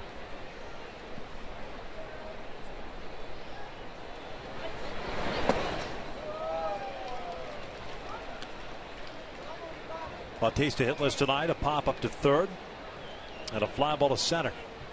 Well, he was uncomfortable on that off-speed pitch on his swing. Well, he's been dealing with the hamstring issue in the right leg.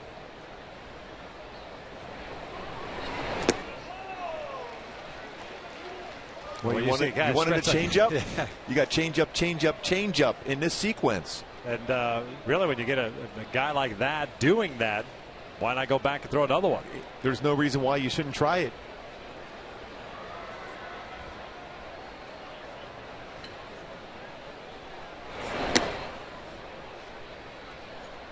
Two balls, 2 strikes. Well, with a fastball up.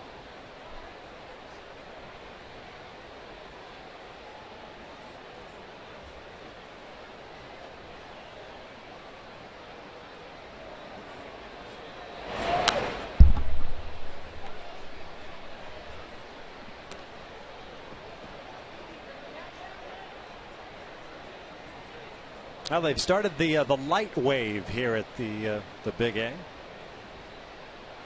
Seems to happen right about this time. Yes.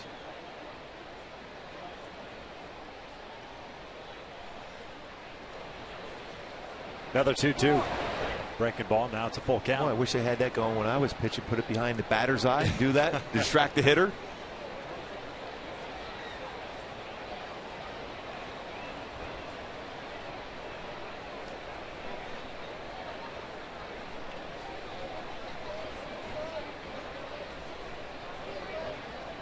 Payoff pitch. Bautista fouls it back. Well, he had a pretty good swing at that one. And still looks uncomfortable after that swing. And that pitch was up. Unlike the first couple of them, which were down or around the knees.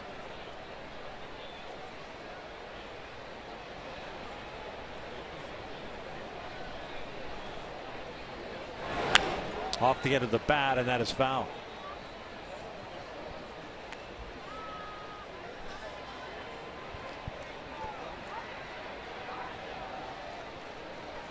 Well, a lot of pitches in this at bat for Bautista against Skaggs. Almost thought you could have finished him off there on a 1-2 count if he came with a changeup. Tried to go upstairs with a fastball instead. This one's lined to left. Calgill moving in. Makes the catch. Living dangerously, and there's out number 1.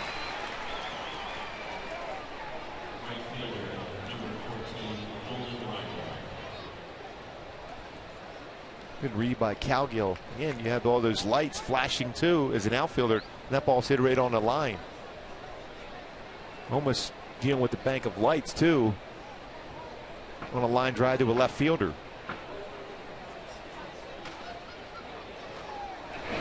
Well, Reimold takes the breaking ball down and in. 2 doubles for him tonight. So it's 2 for 2. First 2 hits as a Blue Jay.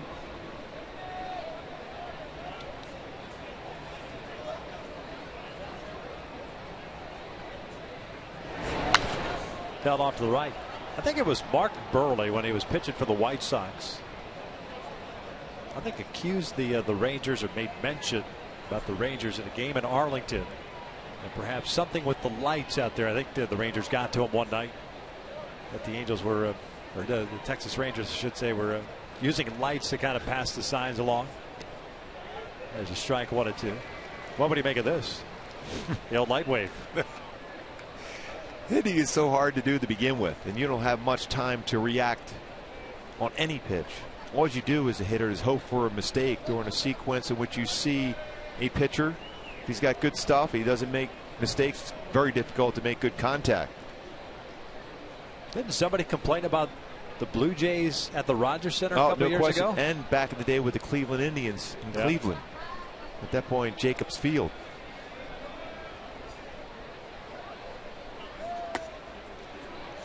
Two balls, two strikes. Well, I did tell you that story when we were out there at that now Progressive Field. I was a member of the Royals. We had a pitcher that he didn't put the signs on. Our catcher just threw the ball, and the catcher had to react and catch all the pitches. A pitcher named Doug Litton. I remember Doug. Threw for us because we felt, in theory, that they were seeing pitches and knew exactly what pitches were coming and location. And of course, every time you give up a hit, you always think that as a hitter has your pitches. But Brett Maine was the catcher. He did a very good job not knowing at any point what the pitcher was throwing to him. 3-2, chopper to second. Couple of hops for Howie. 2 outs. I was going to say, what did Brett do?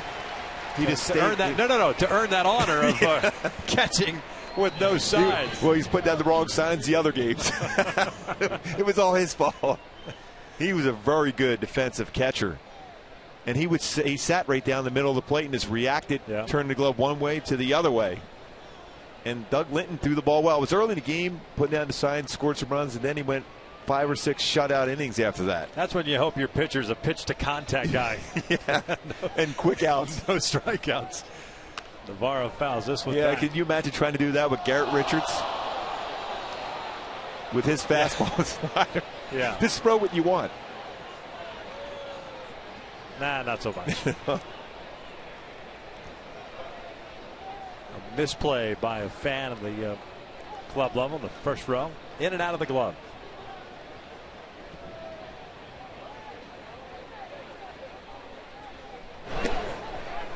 Good off-speed pitch.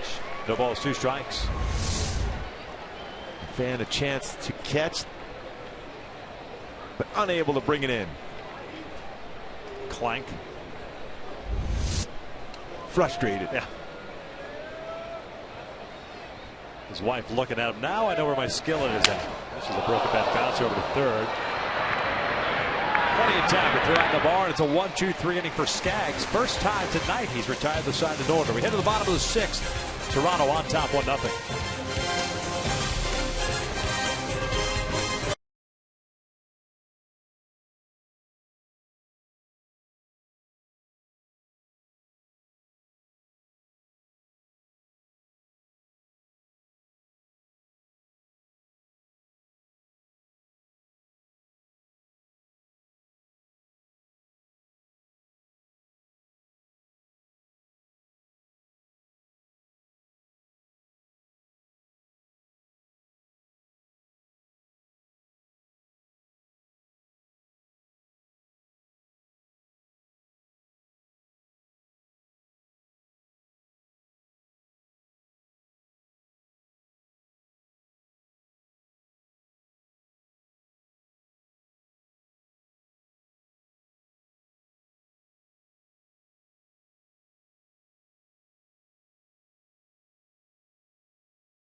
Our broadcast booth. It has been a quick game.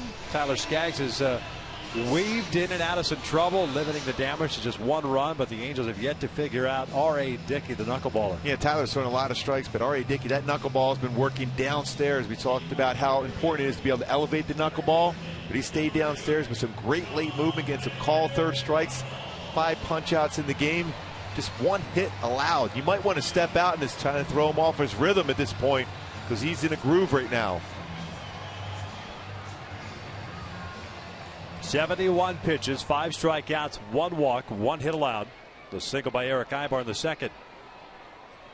McDonald, Calhoun, and Trout for the Angels here in the 6th.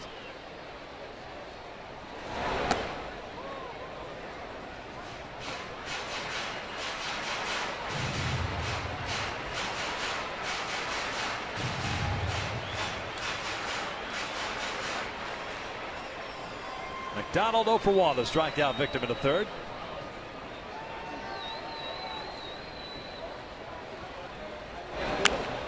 Pops this one up behind the plate. Josh Tolley back on the warning track, makes the catch. One down. And the Hyundai key to the game, going back to that. Sweet home Anaheim. Been playing the exceptional baseball. 11 straight wins. 7 come from behind victories here during this stretch. Against R.A. Dickey to come behind, from behind here. We're down 1-0, but it's just one swing of the bat. You're tied back up. Cole Calhoun 0 for 2 with a couple of punch outs.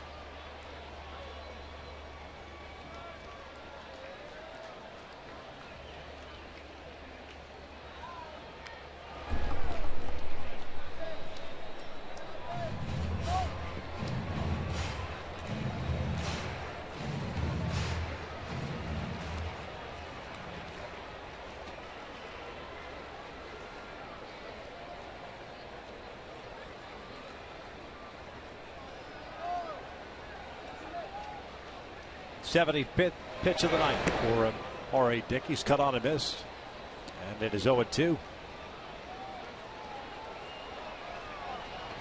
Well, the butterflies dancing tonight, that's for sure.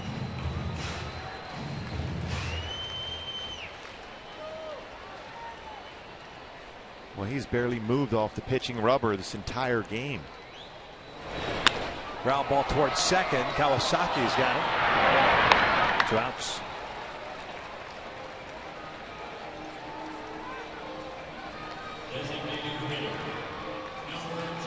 So Trout will bat down with 2 outs and nobody on base.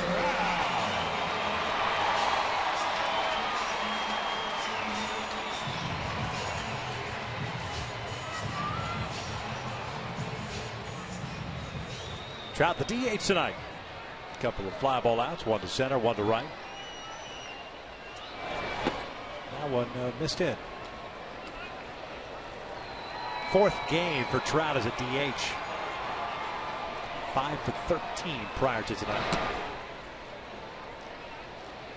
This one you got to put down as an asterisk, right? Knuckleball. Yeah, exactly. A lot of times you'll see R.A. Dickey throw a fastball. I don't think he's going to throw a fastball in this at bat against Mike Trout. Even on a 3-0 count, I don't think he does. But if he throws a fastball, if you're Mike Trout, you have to make that pass even with the green light here on 3-0. Knuckleball. So say if he does, I'd figure he would throw one, that up and away quadrant. If he chases, he chases. If not, he'll take ball 4. 3-1 now. This one's pulled foul, and it's a full count. But at 82 to 84 range, that's almost BP speed, because during batting practice, the coaches are throwing from about 40 or 50 feet away, so it's similar to the speed of R.A. Dickey's fastball at this point. If he throws one, you got to jump on it.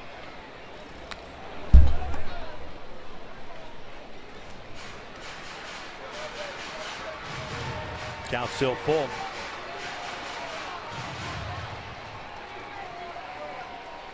'12 consecutive batters retired by the Blue Jays starter. Another 3-2. That is pulled left. That will get down for a hit, possibly more. Cabrera to cut it off, and he can't do it. So Trout may keep on chugging. Round second, trying to go to third, and he is out at third. It'll go as a double and a put out by Melky Cabrera to end this 6th inning. And a good throw by Cabrera. That's his 6th outfield assist. Accurate throw from a long distance to get Trout head first slide in third base. Right on the base, short hop. Applies the tag. Finish off the inning.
The Angels 1-0 here in the top of the 7th. Now it's time for the Carl's Jr. Sports Update around the majors. Verlander and the Tigers battle first place Dodgers. Verlander gave up 5 runs in the first, but Tigers offense came back with 14 runs. He picks up the W going 6 innings. And Tanaka looking for his 13th victory. Unable to do so as Cleveland beats the Yankees tonight. Mike Trout with a double and getting thrown out at third base to end the 6th inning. See, a lot of times the old adage, you never make the third out at third base, especially the way Pujols has been swinging the bat. But you put in the equation with a knuckleballer on the mound. We talked about how difficult it is to catch a knuckleball pitcher. That ball can get away. A wild pitch, pass ball, you tie the game up. You're more apt to take chances against a knuckleball pitcher. Mastriani leading things off. Bottom third of the order for Toronto. They'll be followed by Kawasaki, then Tolley. This is the part of the order that ended up scoring the one and only run of the game. The 5th inning. Ground ball over to Eric Ibar. Mastriani with good speeds retired for the 3rd time tonight, so he's 0 for 3. And Munenori Kawasaki coming to the plate. Tyler Skaggs, 2 strikeouts, no walks, 8 hits allowed. The run of the 5th inning. Came across on 3 consecutive hits. Kawasaki, Tolley, and then Reyes, the RBI single. 7 singles, 1 double. Check down. 5 singles, 2 doubles. Reimels got 2 doubles on the night. Well, last game out for Skaggs, 87 pitches, 70 strikes. Tonight, 88 pitches so far, 64 strikes.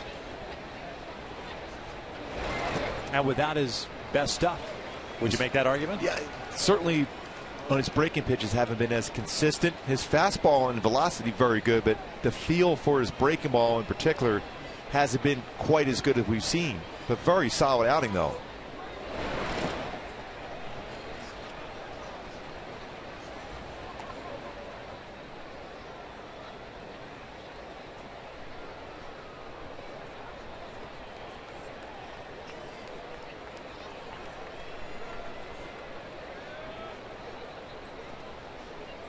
The 1-2.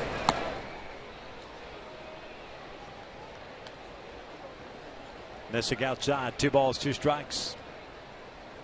There's been that kind of night for Tyler. You see him trying to go outside with the pitch and just misses or pulls it across. Leaves a breaking ball hanging a little bit. Slow roller up the first base line. That is a foul ball.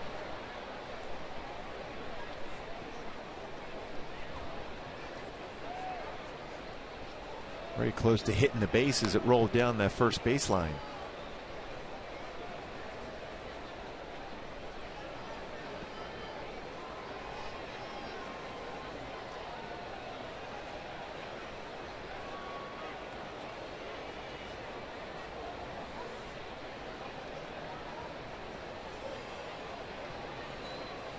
Skaggs coming off his first and only 1-2-3 inning in the 6th. This one's out to left center field. Left that pitch up, but Kawasaki picks up his 2nd hit. 9th for Toronto. Yeah, Kawasaki's not going to hit a pitch that's down. He throws a fastball down and away. He may hit a ground ball to John McDonald at third, but if an elevated pitch, he can make good contact, especially the way he approaches the baseball, the way his hands he gets through the ball.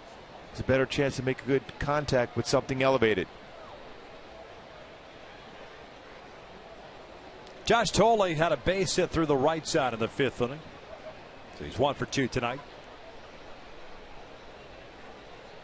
That game up in Oakland is 4-0 Athletics over the Giants, bottom of the 6th inning. Minnesota leading Seattle up at Safeco 1-0 in the 8th as Tolley takes upstairs. Chris Inetta is going to go out and have a talk. 94 pitches for Tyler, and the Angels start to get action in their bullpen as Michael Morin is the first man up. Michael had the night off last night after that spectacular catch by the mound on Sunday. A collision between Conger and Crone.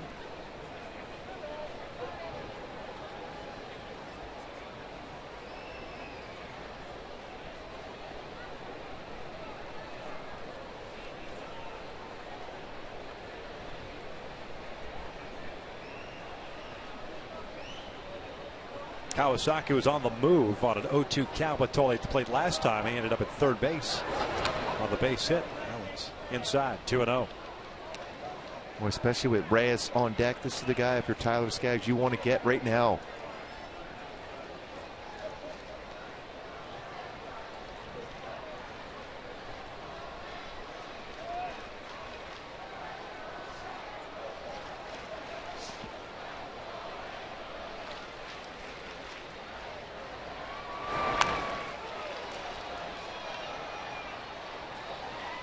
I got him to reach for that one a little bit. Took a little off his fastball, 91. It's been 93, 94. It's a good idea. Take a little bit off the fastball, get a hitter out in front.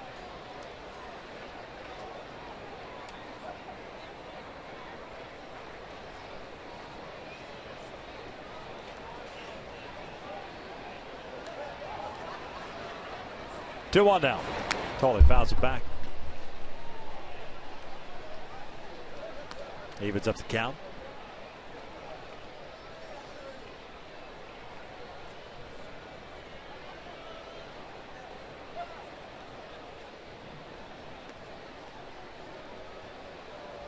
Got a base hit on a slow breaking ball last at bat. Wonder if he'll try to sneak a fastball down and away.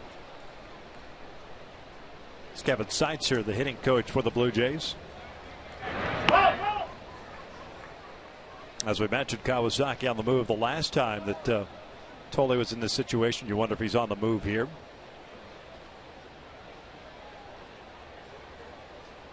Toronto with their run in the fifth inning on 3 hits. 9 hits on the night. 2-2. This one into left field. Cowgill is there. 2 down.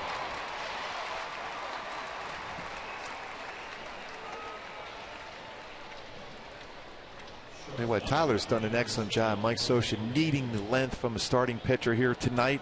After Jared Weaver had to leave after 2 innings, he patched together another 7 innings out of the bullpen, including some quality pitching by Matt Shoemaker. Back-to-back very good starts for Tyler Skaggs coming back from the disabled list. The Angels did add an arm to their bullpen today as they recalled Cam Bedrosian and sent Grant Green to AAA. Just in case. No off days between now and the All-Star break as Reyes taking a hack, trying to leave on that swing. And it's 0-1. And in case you didn't see the pregame show, we talked about Jared Weaver feeling a lot better. May see him get his next start out in Texas. Moving around much, much better today. Reyes 2 for 3 with 2 singles and an RBI. They go on to first.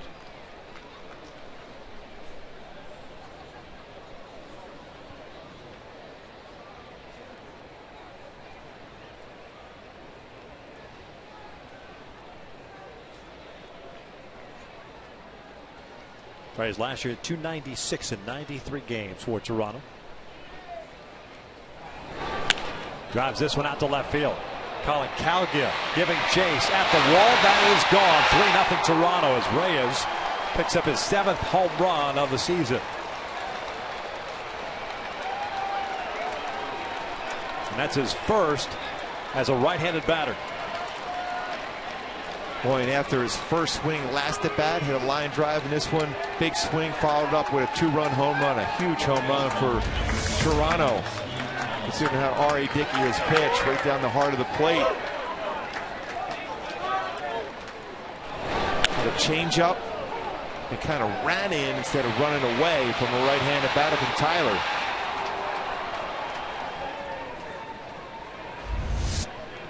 That was the 100th pitch of the night for Tyler Skaggs, facing Steve Tollefson, third baseman. That one's up and away. So the Halos down now 3-0. 7th. 10th hit of the night for Toronto.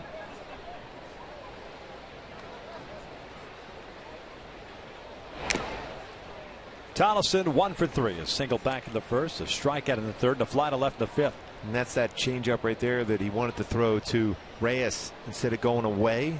like that pitch did, it cut back in.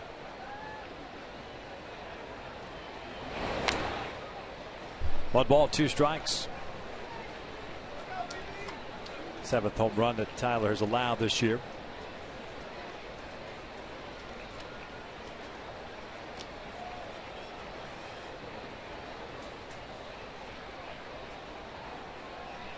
Now the 1-2.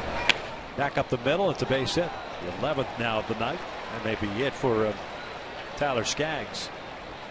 Moran's ready to go. Mike Scioscia coming up the steps. And that is going to be all for the young lefty. With Melky Cabrera coming to the plate, there'll be Mike Moran coming into the game.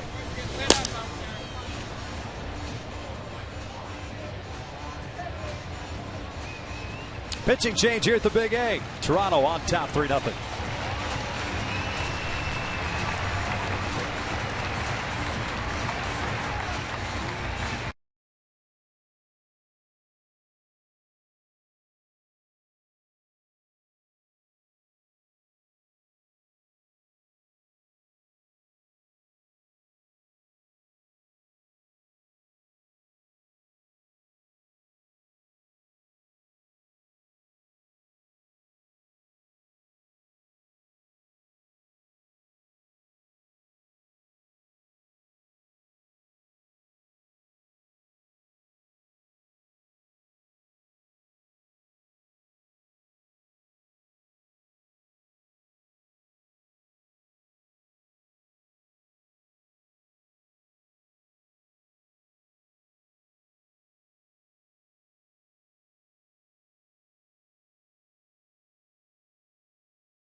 Fast Free quote at MercuryInsurance.com today and see how much you could save.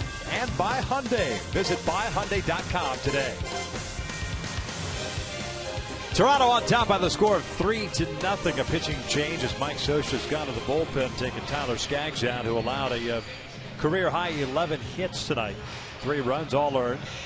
2 strikeouts, no walks. He's responsible for Tollefson standing at first base as Tyler threw 104 pitches. Mike Moran comes in and get the final out here in the 7th. Sorry, in and out. Who's in, who's out? Mike Moran is throwing the ball very, very well out of the bullpen from Mike Scioscia. Very good fastball, slider, excellent changeup. But overall for me, Tyler Skaggs, solid effort. He gave up 11 hits, but no walks, which was important for him. And that changeup, the one changeup wants to take back, Jose Reyes gets it away, or throws a 2-seam fastball away, used a big part of the yard. We're still talking about a 1-0 deficit.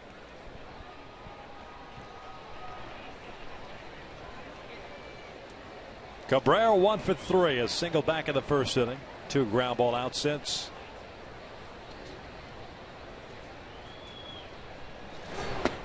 First one in for a strike. Michael went 2/3 of an inning in Sunday's game with 1 strikeout. Pitching now in his 31st game this year. 31 1/3 innings, 24 hits, 29 strikeouts, and 9 walks. Tollefson over at first. Breaking ball, and Albert's got it. That'll do it. But Toronto tacks on 2 on the Reyes home run. 7th inning stretch time, and it's 3-0 Blue Jays.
Our AT&T U-verse Rewind. R.A. Dickey has been fantastic. That knuckleball has been amazing so far in this game for the Blue Jays. Working downstairs with great late movement. Very difficult not only to hit, certainly even to catch. As R.A. Dickey has a shutout going here through 6, but still 9 outs to go, and the Halos have been outstanding as far as coming back. Games at home here at the Big A. The Trout 2-out double in the 6th inning, snapping a string of 12 consecutive batters. Retired by Dickey, but then Trout got thrown out for the 3rd out. So Howard will lead things off. First one's upstairs. Pujols, Hamilton, and Ibar for the Angels here in the 7th.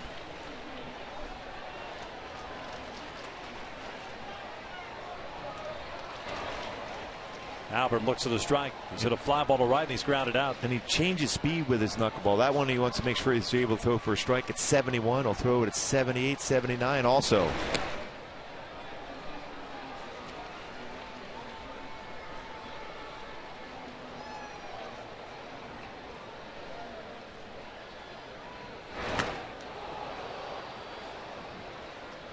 Count evened up now, 2-2.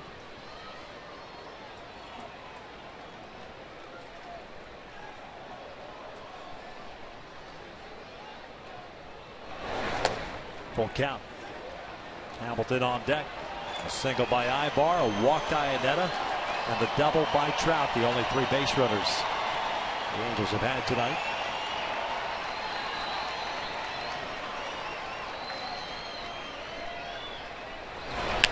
Ground ball to 3rd. Thomason has it. Across the diamond. There's out number 1. This copyrighted telecast is presented by authority of the Los Angeles Angels and may not be reproduced or retransmitted in any form. And the accounts and descriptions of this game may not be disseminated without the express written consent of Angels Baseball LP.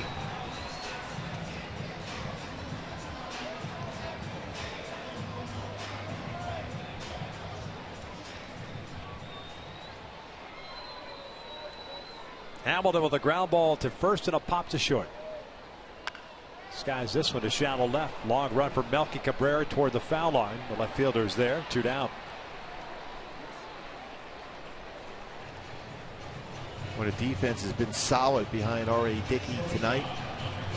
Working quickly, throwing strikes.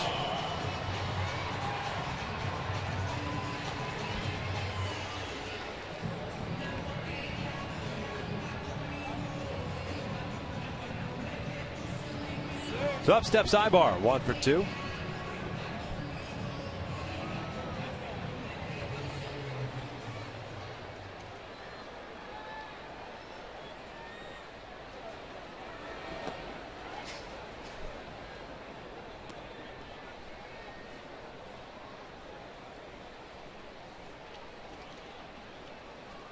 .91 pitches thrown by R.A. Dickey. Ground ball to the left side. That's going to be a tough play for Reyes. Gets rid of it quickly. Ibar is safe. Now John Gibbons will make the walk out there. He says check it. So they are going to check it out.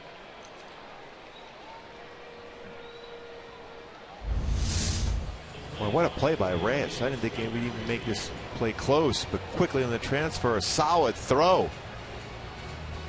Looks like he's safe. Foot down. Ball going in the glove. John Gibbons is going to lose that one.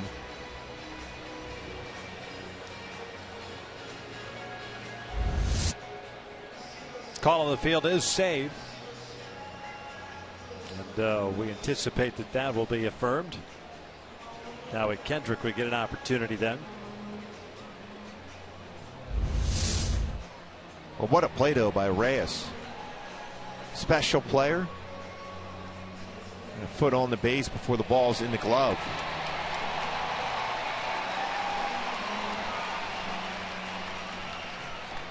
As well as R.A. Dickey has thrown the ball, Reyes has been big at the plate also and been solid defensively. All 3 runs batted in belong to Jose Reyes. So Gibbons loses the challenge.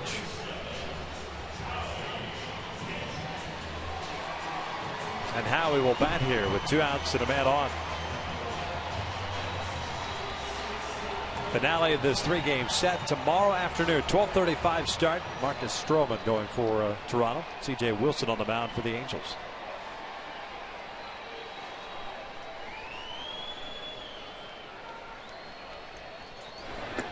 Howie 0 for 2. A fly ball to center and a strikeout looking in the 5th.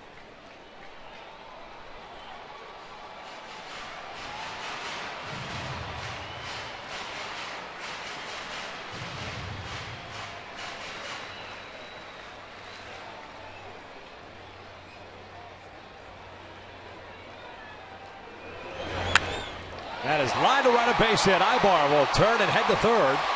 Kendrick is on board with a 2-out single, and the Angels have multiple base runners for just a second time tonight. The last time in the second. We waited on the knuckleball. Hits well in the right field.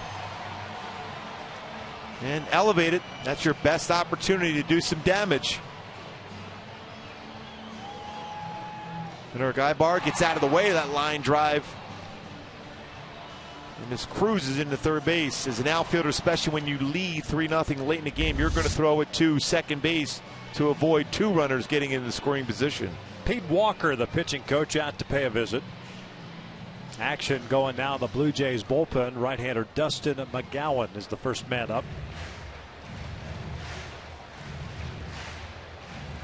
Been a starter before. Had 8 starts this year. 27 total games for him.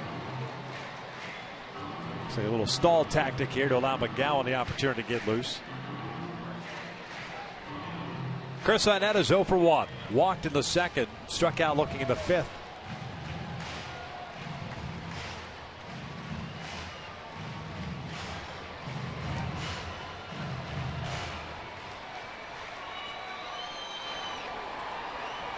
Toronto with a solo run in the 5th, 2 in the 7th. On top 3-0.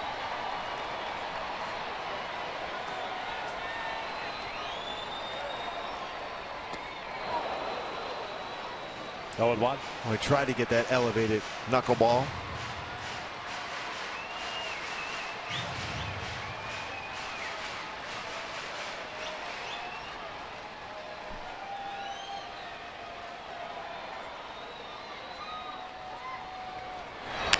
Ground ball to third. Tollison's got it to the backhand. Across the diamond, and the Angels are done here in the 7th. We'll head to the 8th with Toronto on top 3-0.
Photo of the game. Remember to tweet us your photos using hashtag WestFanPhoto, and your pick could be shown in an upcoming game broadcast. Brian Hines. Is it the denim cowboy hat? Yeah. It's the old school A. The narrow halo. Michael Moore back out. Beautiful shot of the moon. Morin got the last out in the 7th. Stays in here in the 8th. Bautista, Reimold, and Navarro for Toronto.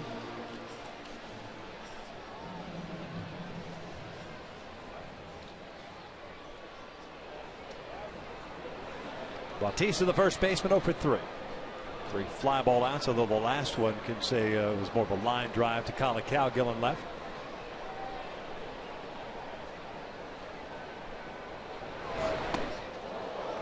The shift on in the infield. That slider gets away from Michael Morin.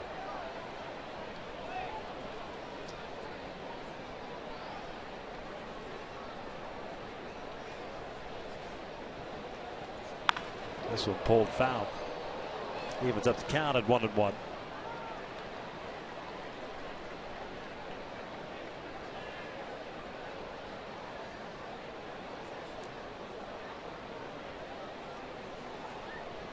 McGowan's still up in the pen for Toronto, so I think he may be done after 7 innings. This one's lined through and into left field. Leadoff single for Bautista. Picks up his first hit of the series.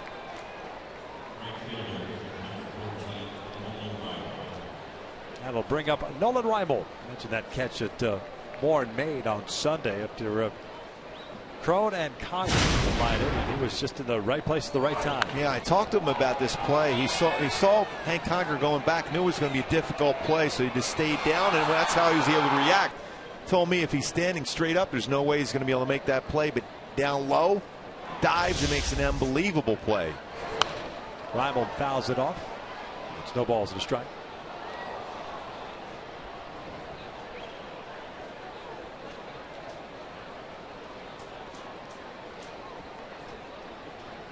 Well, Reimold doesn't get cheated on his swing. No, never has.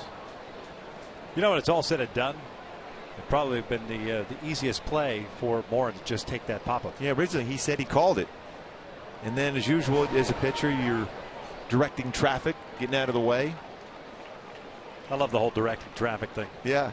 You take it. No, you take it. Yeah, the ball's there. The other guy take it. No, there.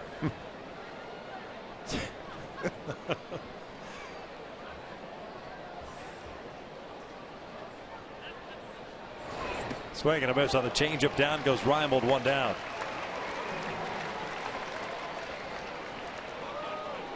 Boy, an outstanding located changeup here from Morin. Outside part of the plate, well out in front.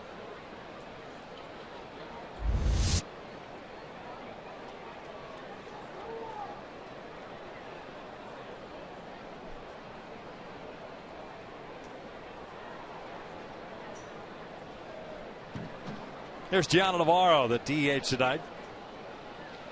0 for 2, hit by a pitch, a strikeout and a ground out.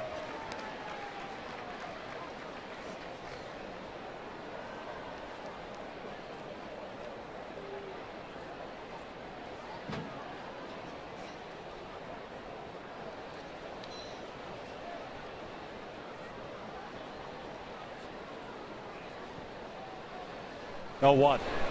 Well, good off speed again. 0-2.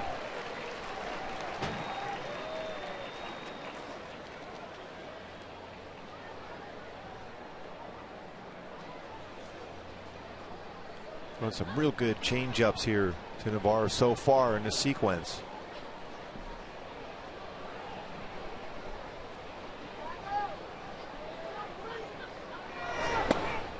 Fastball down and in. You would have liked what, an off-speed pitch again? Yeah, he hasn't proven he can stay back on it. I know in theory you're throwing that fastball inside, but if that hits him, all of a sudden it's first and second. You got to try to keep this close. Ari Dickey has thrown the ball exceptionally well.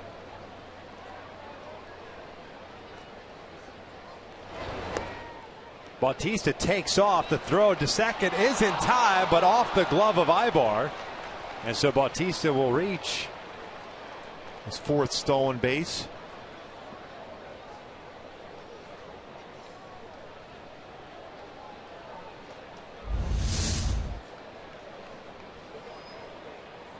Almost more of a delayed steal. And they certainly have him by quite a bit at second base, but the ball got away from Eric Ibar. Takes the double play out of order. 2 balls, 2 strikes on Navarro with 1 out. Man in scoring position.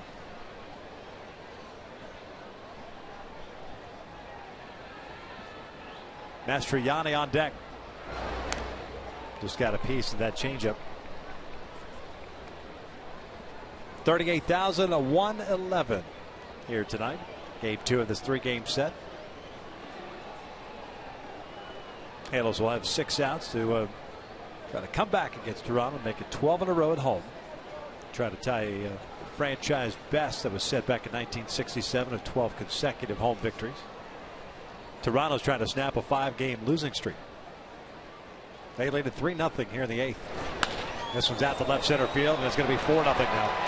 Navarro picks up the RBI single as Bautista comes in to score.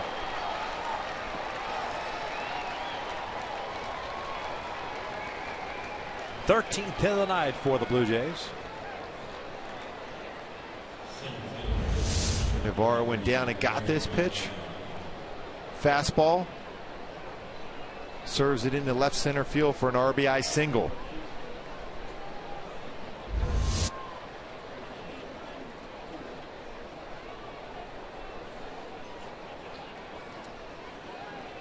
Navarro picks up his 35th run batted in.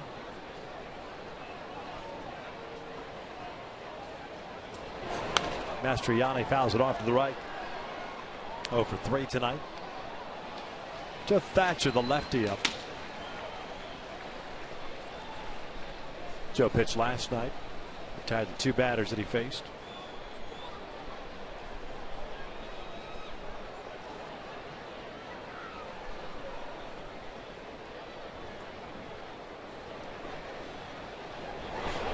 Pulled over to third. McDonald's got it. Gets rid of it quickly. Kendrick's got it. Really back to first. Got him.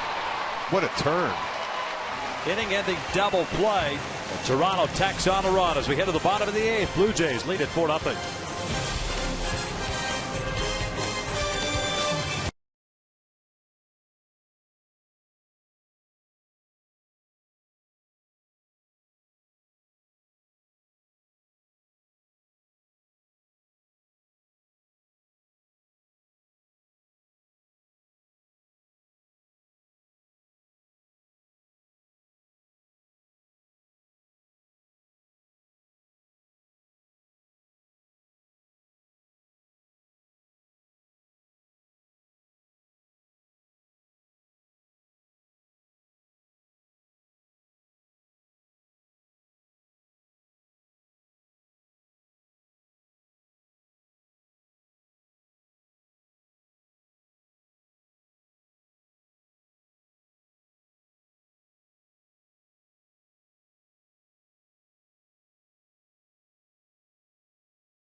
Box score. The Angels have managed just 4 hits tonight. Ibar's got 2 of them. But R.A. Dickey is no longer in the game. 7 innings for him. 4 hits, 5 strikeouts, 1 walk. And it's the right-hander Dustin McGowan now on in relief for the Blue Jays.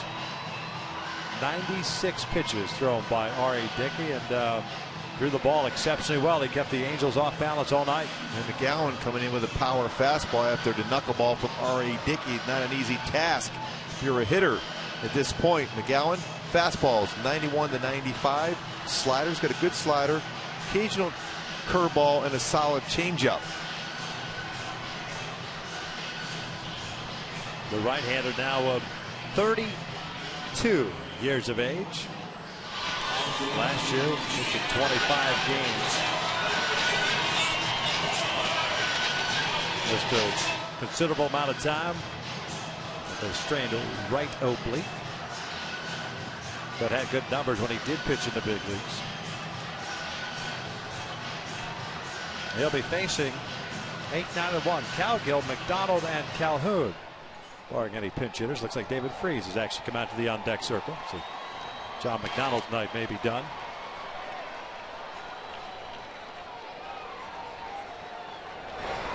First one's upstairs at 97 miles per hour. A little quicker on the fastball out of the bullpen. Doesn't have to conserve that energy and velocity as a starter. Saw that with Wade Davis for Kansas City. Georgia native. As Cowgill chases the high fastball. And it's 1 ball, 1 strike. You need base runners now, not solo shots. And Colin likes the fastball up, but you need to be on base somehow, some way. 0 for 2 tonight, getting the start out in left. A fly ball to right and a ground ball to short.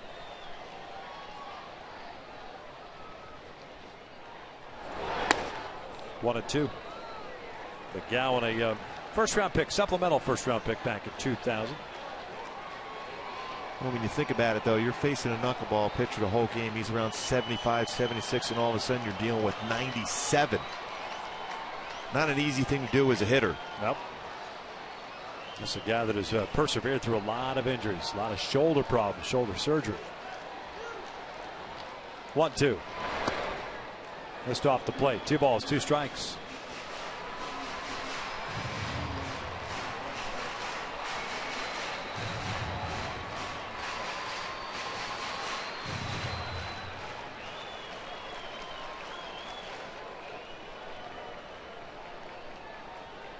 David Freese on deck. 1 down as Cowgill goes down swinging. Folks, you have the final say for the final American League All-Star. Just go to Angels.com and cash your 2014 All-Star Game final bonus and Garrett Richards to the All-Star Game in Minnesota. Voting ends at 1 p.m. Thursday. Do it online. You can send the text messages. The hashtag voting on Twitter only happens on Thursday. Well, you have to, if you're a baseball fan, an Angel fan, you have to get Garrett Richards in there between him and Chris Sale. 2 outstanding pitchers, but Richards has been unbelievable this season. Deserves to be at that All-Star game in Minneapolis. Freese pinch hitting here in the 8th inning.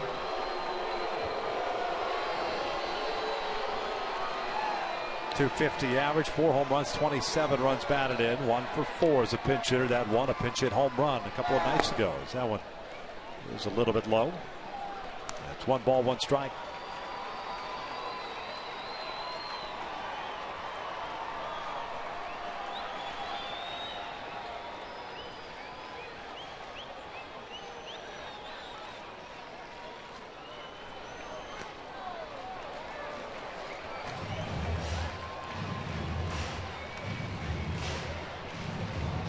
Michael Moore went an inning in the 3rd, gave up a run on 2 hits, 1 strikeout.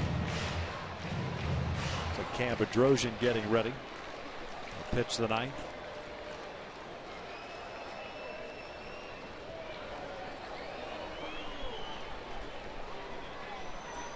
This is line to center. Base hit. Well, he's continued to use the whole field, especially up the middle the other way. David Freese, big base hit.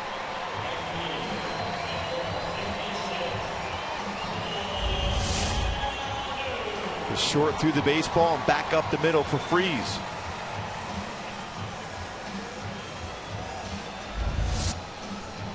So Cole Calhoun now steps to the plate.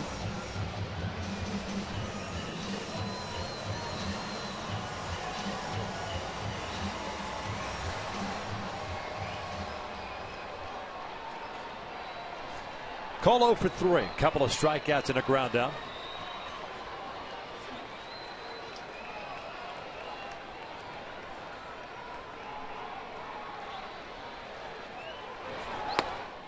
On the corner.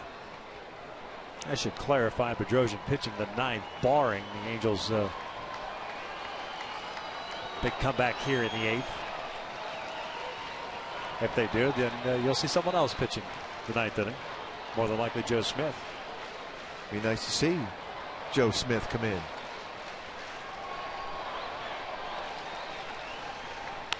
This is out toward right center field. Mastriani comes racing in. He'll make the catch.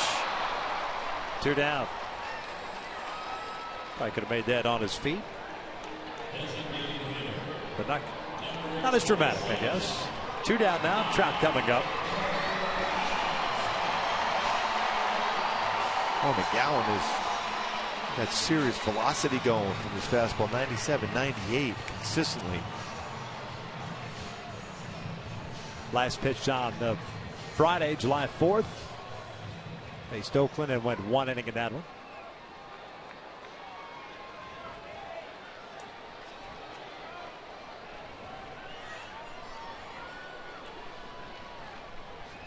First one to Trout. Down and away.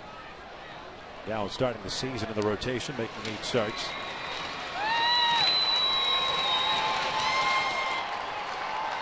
Went 2-2 with a 5.08 ERA. As a reliever, 19 games, 2-1 and a 1.80. 1-0. Foul back. Trout tonight 1 for 3. He doubled in the 6th inning. Tried to stretch that double into a triple. Was thrown out by Melky Cabrera.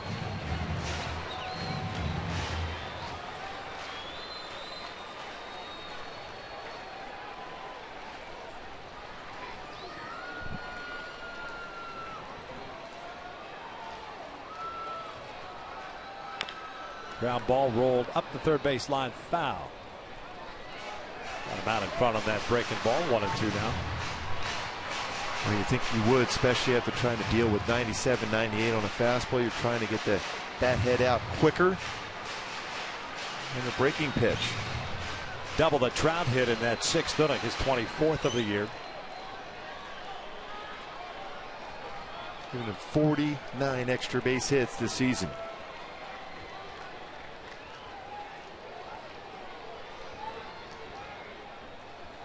The 1-2 upstairs.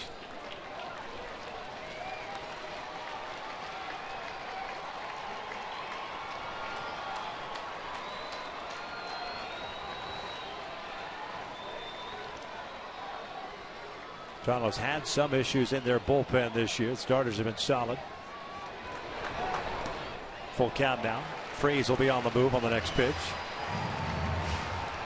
Bullpen ERA for Toronto at 4.30 with an 11-12 record.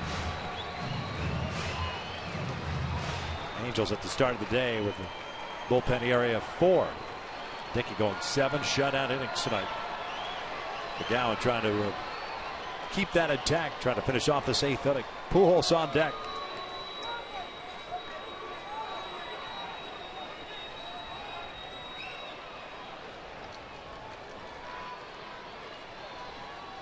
Freeze takes off. The payoff pitch, a little flare out to shallow right. Long run for Kawasaki and Reibold, and Kawasaki with a terrific catch. Well, he covered some serious ground to make that play. Boy, all of a sudden that's 1st and 3rd, maybe 2nd and 3rd. But what a play by Kawasaki. Going back on the baseball, tracking it, sliding. Outstanding play. Head to the 9th. The Angels down 4-0.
Minneapolis, Derek Jeter taking the field in his last All-Star game ever. Special coverage begins at 1:30 on Fox Sports 1, followed by the 2014 All-Star game at 4:30 on Fox. Derek Richards looking to become a member of that American League All-Star team with a final vote. You can text A4 to 89269 or log on at angels.com to vote. You can vote and text as many times as you'd like. On Thursday, you need to tweet your tail off. Hashtag VoteGRich. That's only on Thursday on Twitter. Here in the ninth inning, the Angels down 4-0. There's Garrett. Cam Bedrosian now on in relief.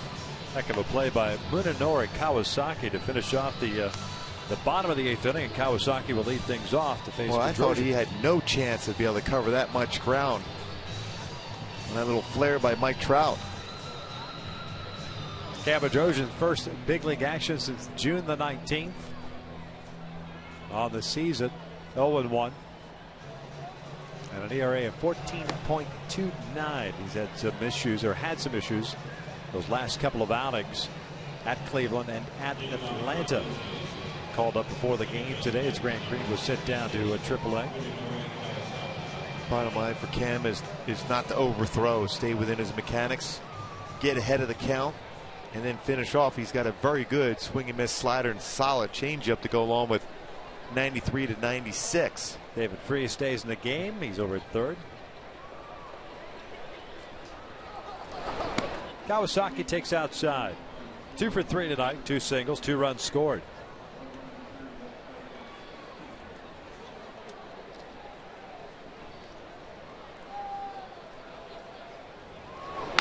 This one's out to left center field. Hamilton is there. 1 out. After the last out, Angels Live post game presented by your SoCal Mazda dealers. We'll break it all down for you. Patrick O'Neill, Tim Salmon, Jose Mota, Alex Curry.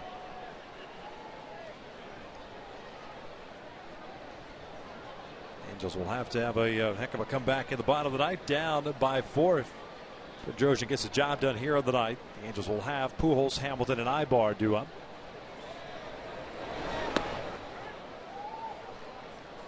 First one to Tolle is in for a strike. Blue Jays catcher tonight, 1 for 3, singled in the 5th.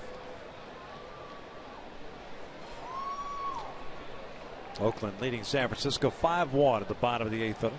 Seattle getting shut out by Minnesota 2-0 in the 9th. Angels try to avoid a shutout. It's been a while since the Angels have been shut out.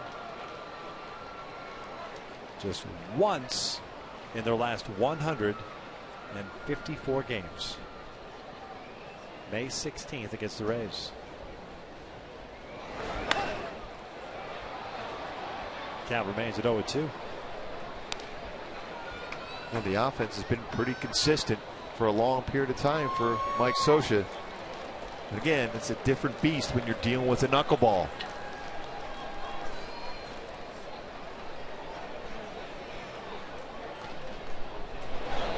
Ground ball back to the mound, bobbled for a second. 2 down.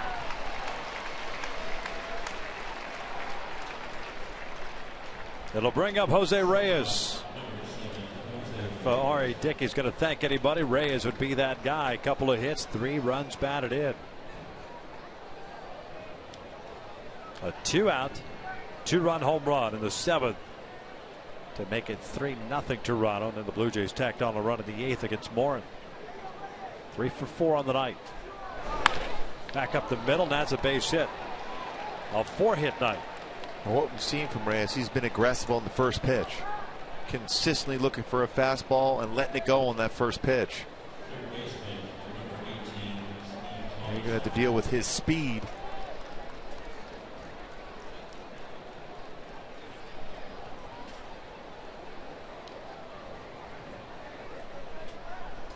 Steve Tollefson, the third baseman, 2 for 4 tonight. And you'll more than likely see a very similar lineup tomorrow afternoon with C.J. Wilson on the mound. Another lefty. C.J.'s trying to right the ship. He's not been pretty for him of late. Difficult month of June. 3-4 in his career against the Jays. Last 8 starts, 2-3 with a 6.18. Lasted just 4 1/3 on Friday against Houston. Ended up being the walk-off win. Mike Trout home run.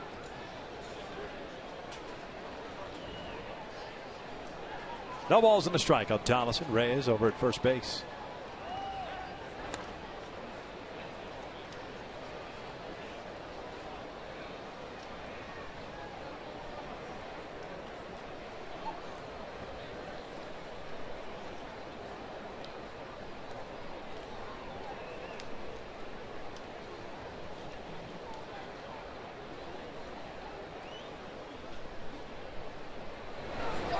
Doesn't look like Reyes is going anywhere.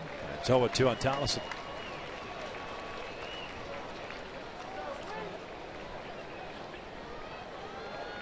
Four runs, 14 hits, 6 left on for the Blue Jays. No runs, 5 hits, 5 left on for the Angels.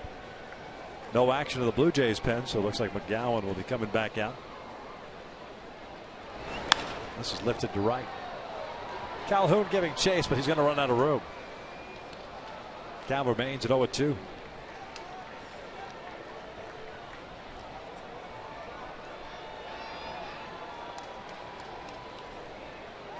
Texas lost to Houston tonight 8-3. White Sox defeated the Red Sox 8-3. Tampa Bay over Kansas City 4-3. Tigers were down 5-0, but they defeat the Dodgers 14-5. 1-2. Cleveland over the Yankees 5-3. I think Rio gave up 8 hits in an inning pitching against the Tigers offense. Justin Verlander gave up 5 runs very quickly.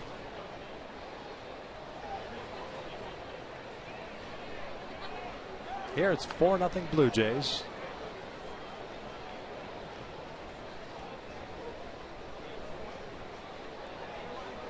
Still throwing over to first in a 1-2 count with 2 outs here in the ninth.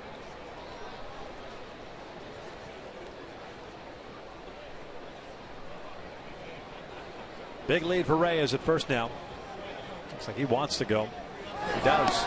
Swinging a miss. Down goes Tolleson. We head to the bottom of the ninth. The Angels will have 3, 4, and 5 coming up.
Hamilton and Ibar coming up for the Halos, and there is a new pitcher on the mound. Left-hander Aaron Loop has taken over for Dustin McGowan, who in 1 inning gave up a hit, struck out a man.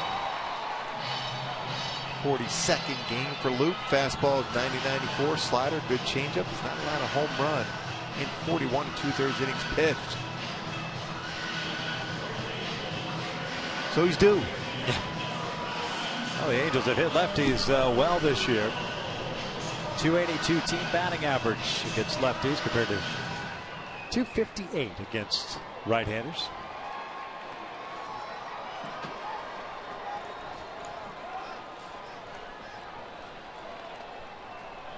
Albert hitless tonight, a fly to right and a couple of ground outs. First one's outside. Loop, a 9th round pick by the Blue Jays in '09. Tulane University. Louisiana native. Ground ball to short. Reyes has it. One away.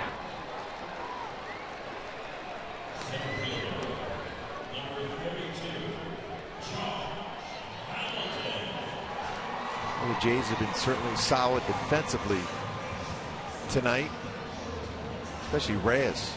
Great range at shortstop. Kawasaki made a very good play on that pop-up.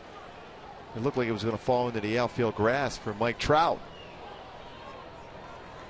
That would have been an interesting situation. Hamilton trying to sneak one inside the bag there with the shift on. Rolls it foul. It's 0-1. That ball falls, and you've got first and third, 2 outs. Pujols facing McGowan. You never know, but a fantastic play by Munenori on its shallow right.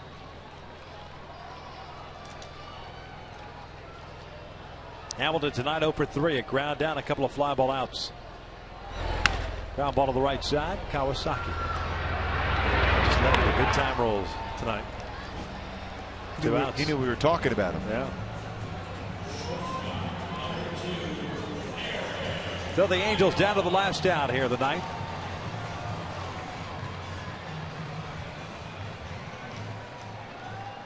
.12:35 first pitch tomorrow. C.J. Wilson on the mound for the Angels.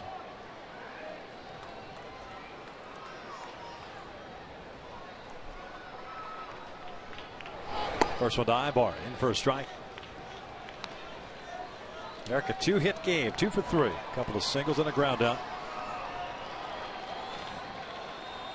Loss tonight will snap that winning streak for the Angels.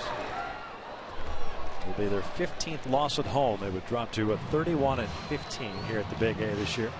Still very solid. Yeah. 22-4 to last 26 if Toronto is able to hold on to this lead. Just could not solve R.A. Dickey. In line for his 7th win. Tyler Skaggs will take the loss. Chopper to short. Reyes has it. And the Angels are done here in the ninth.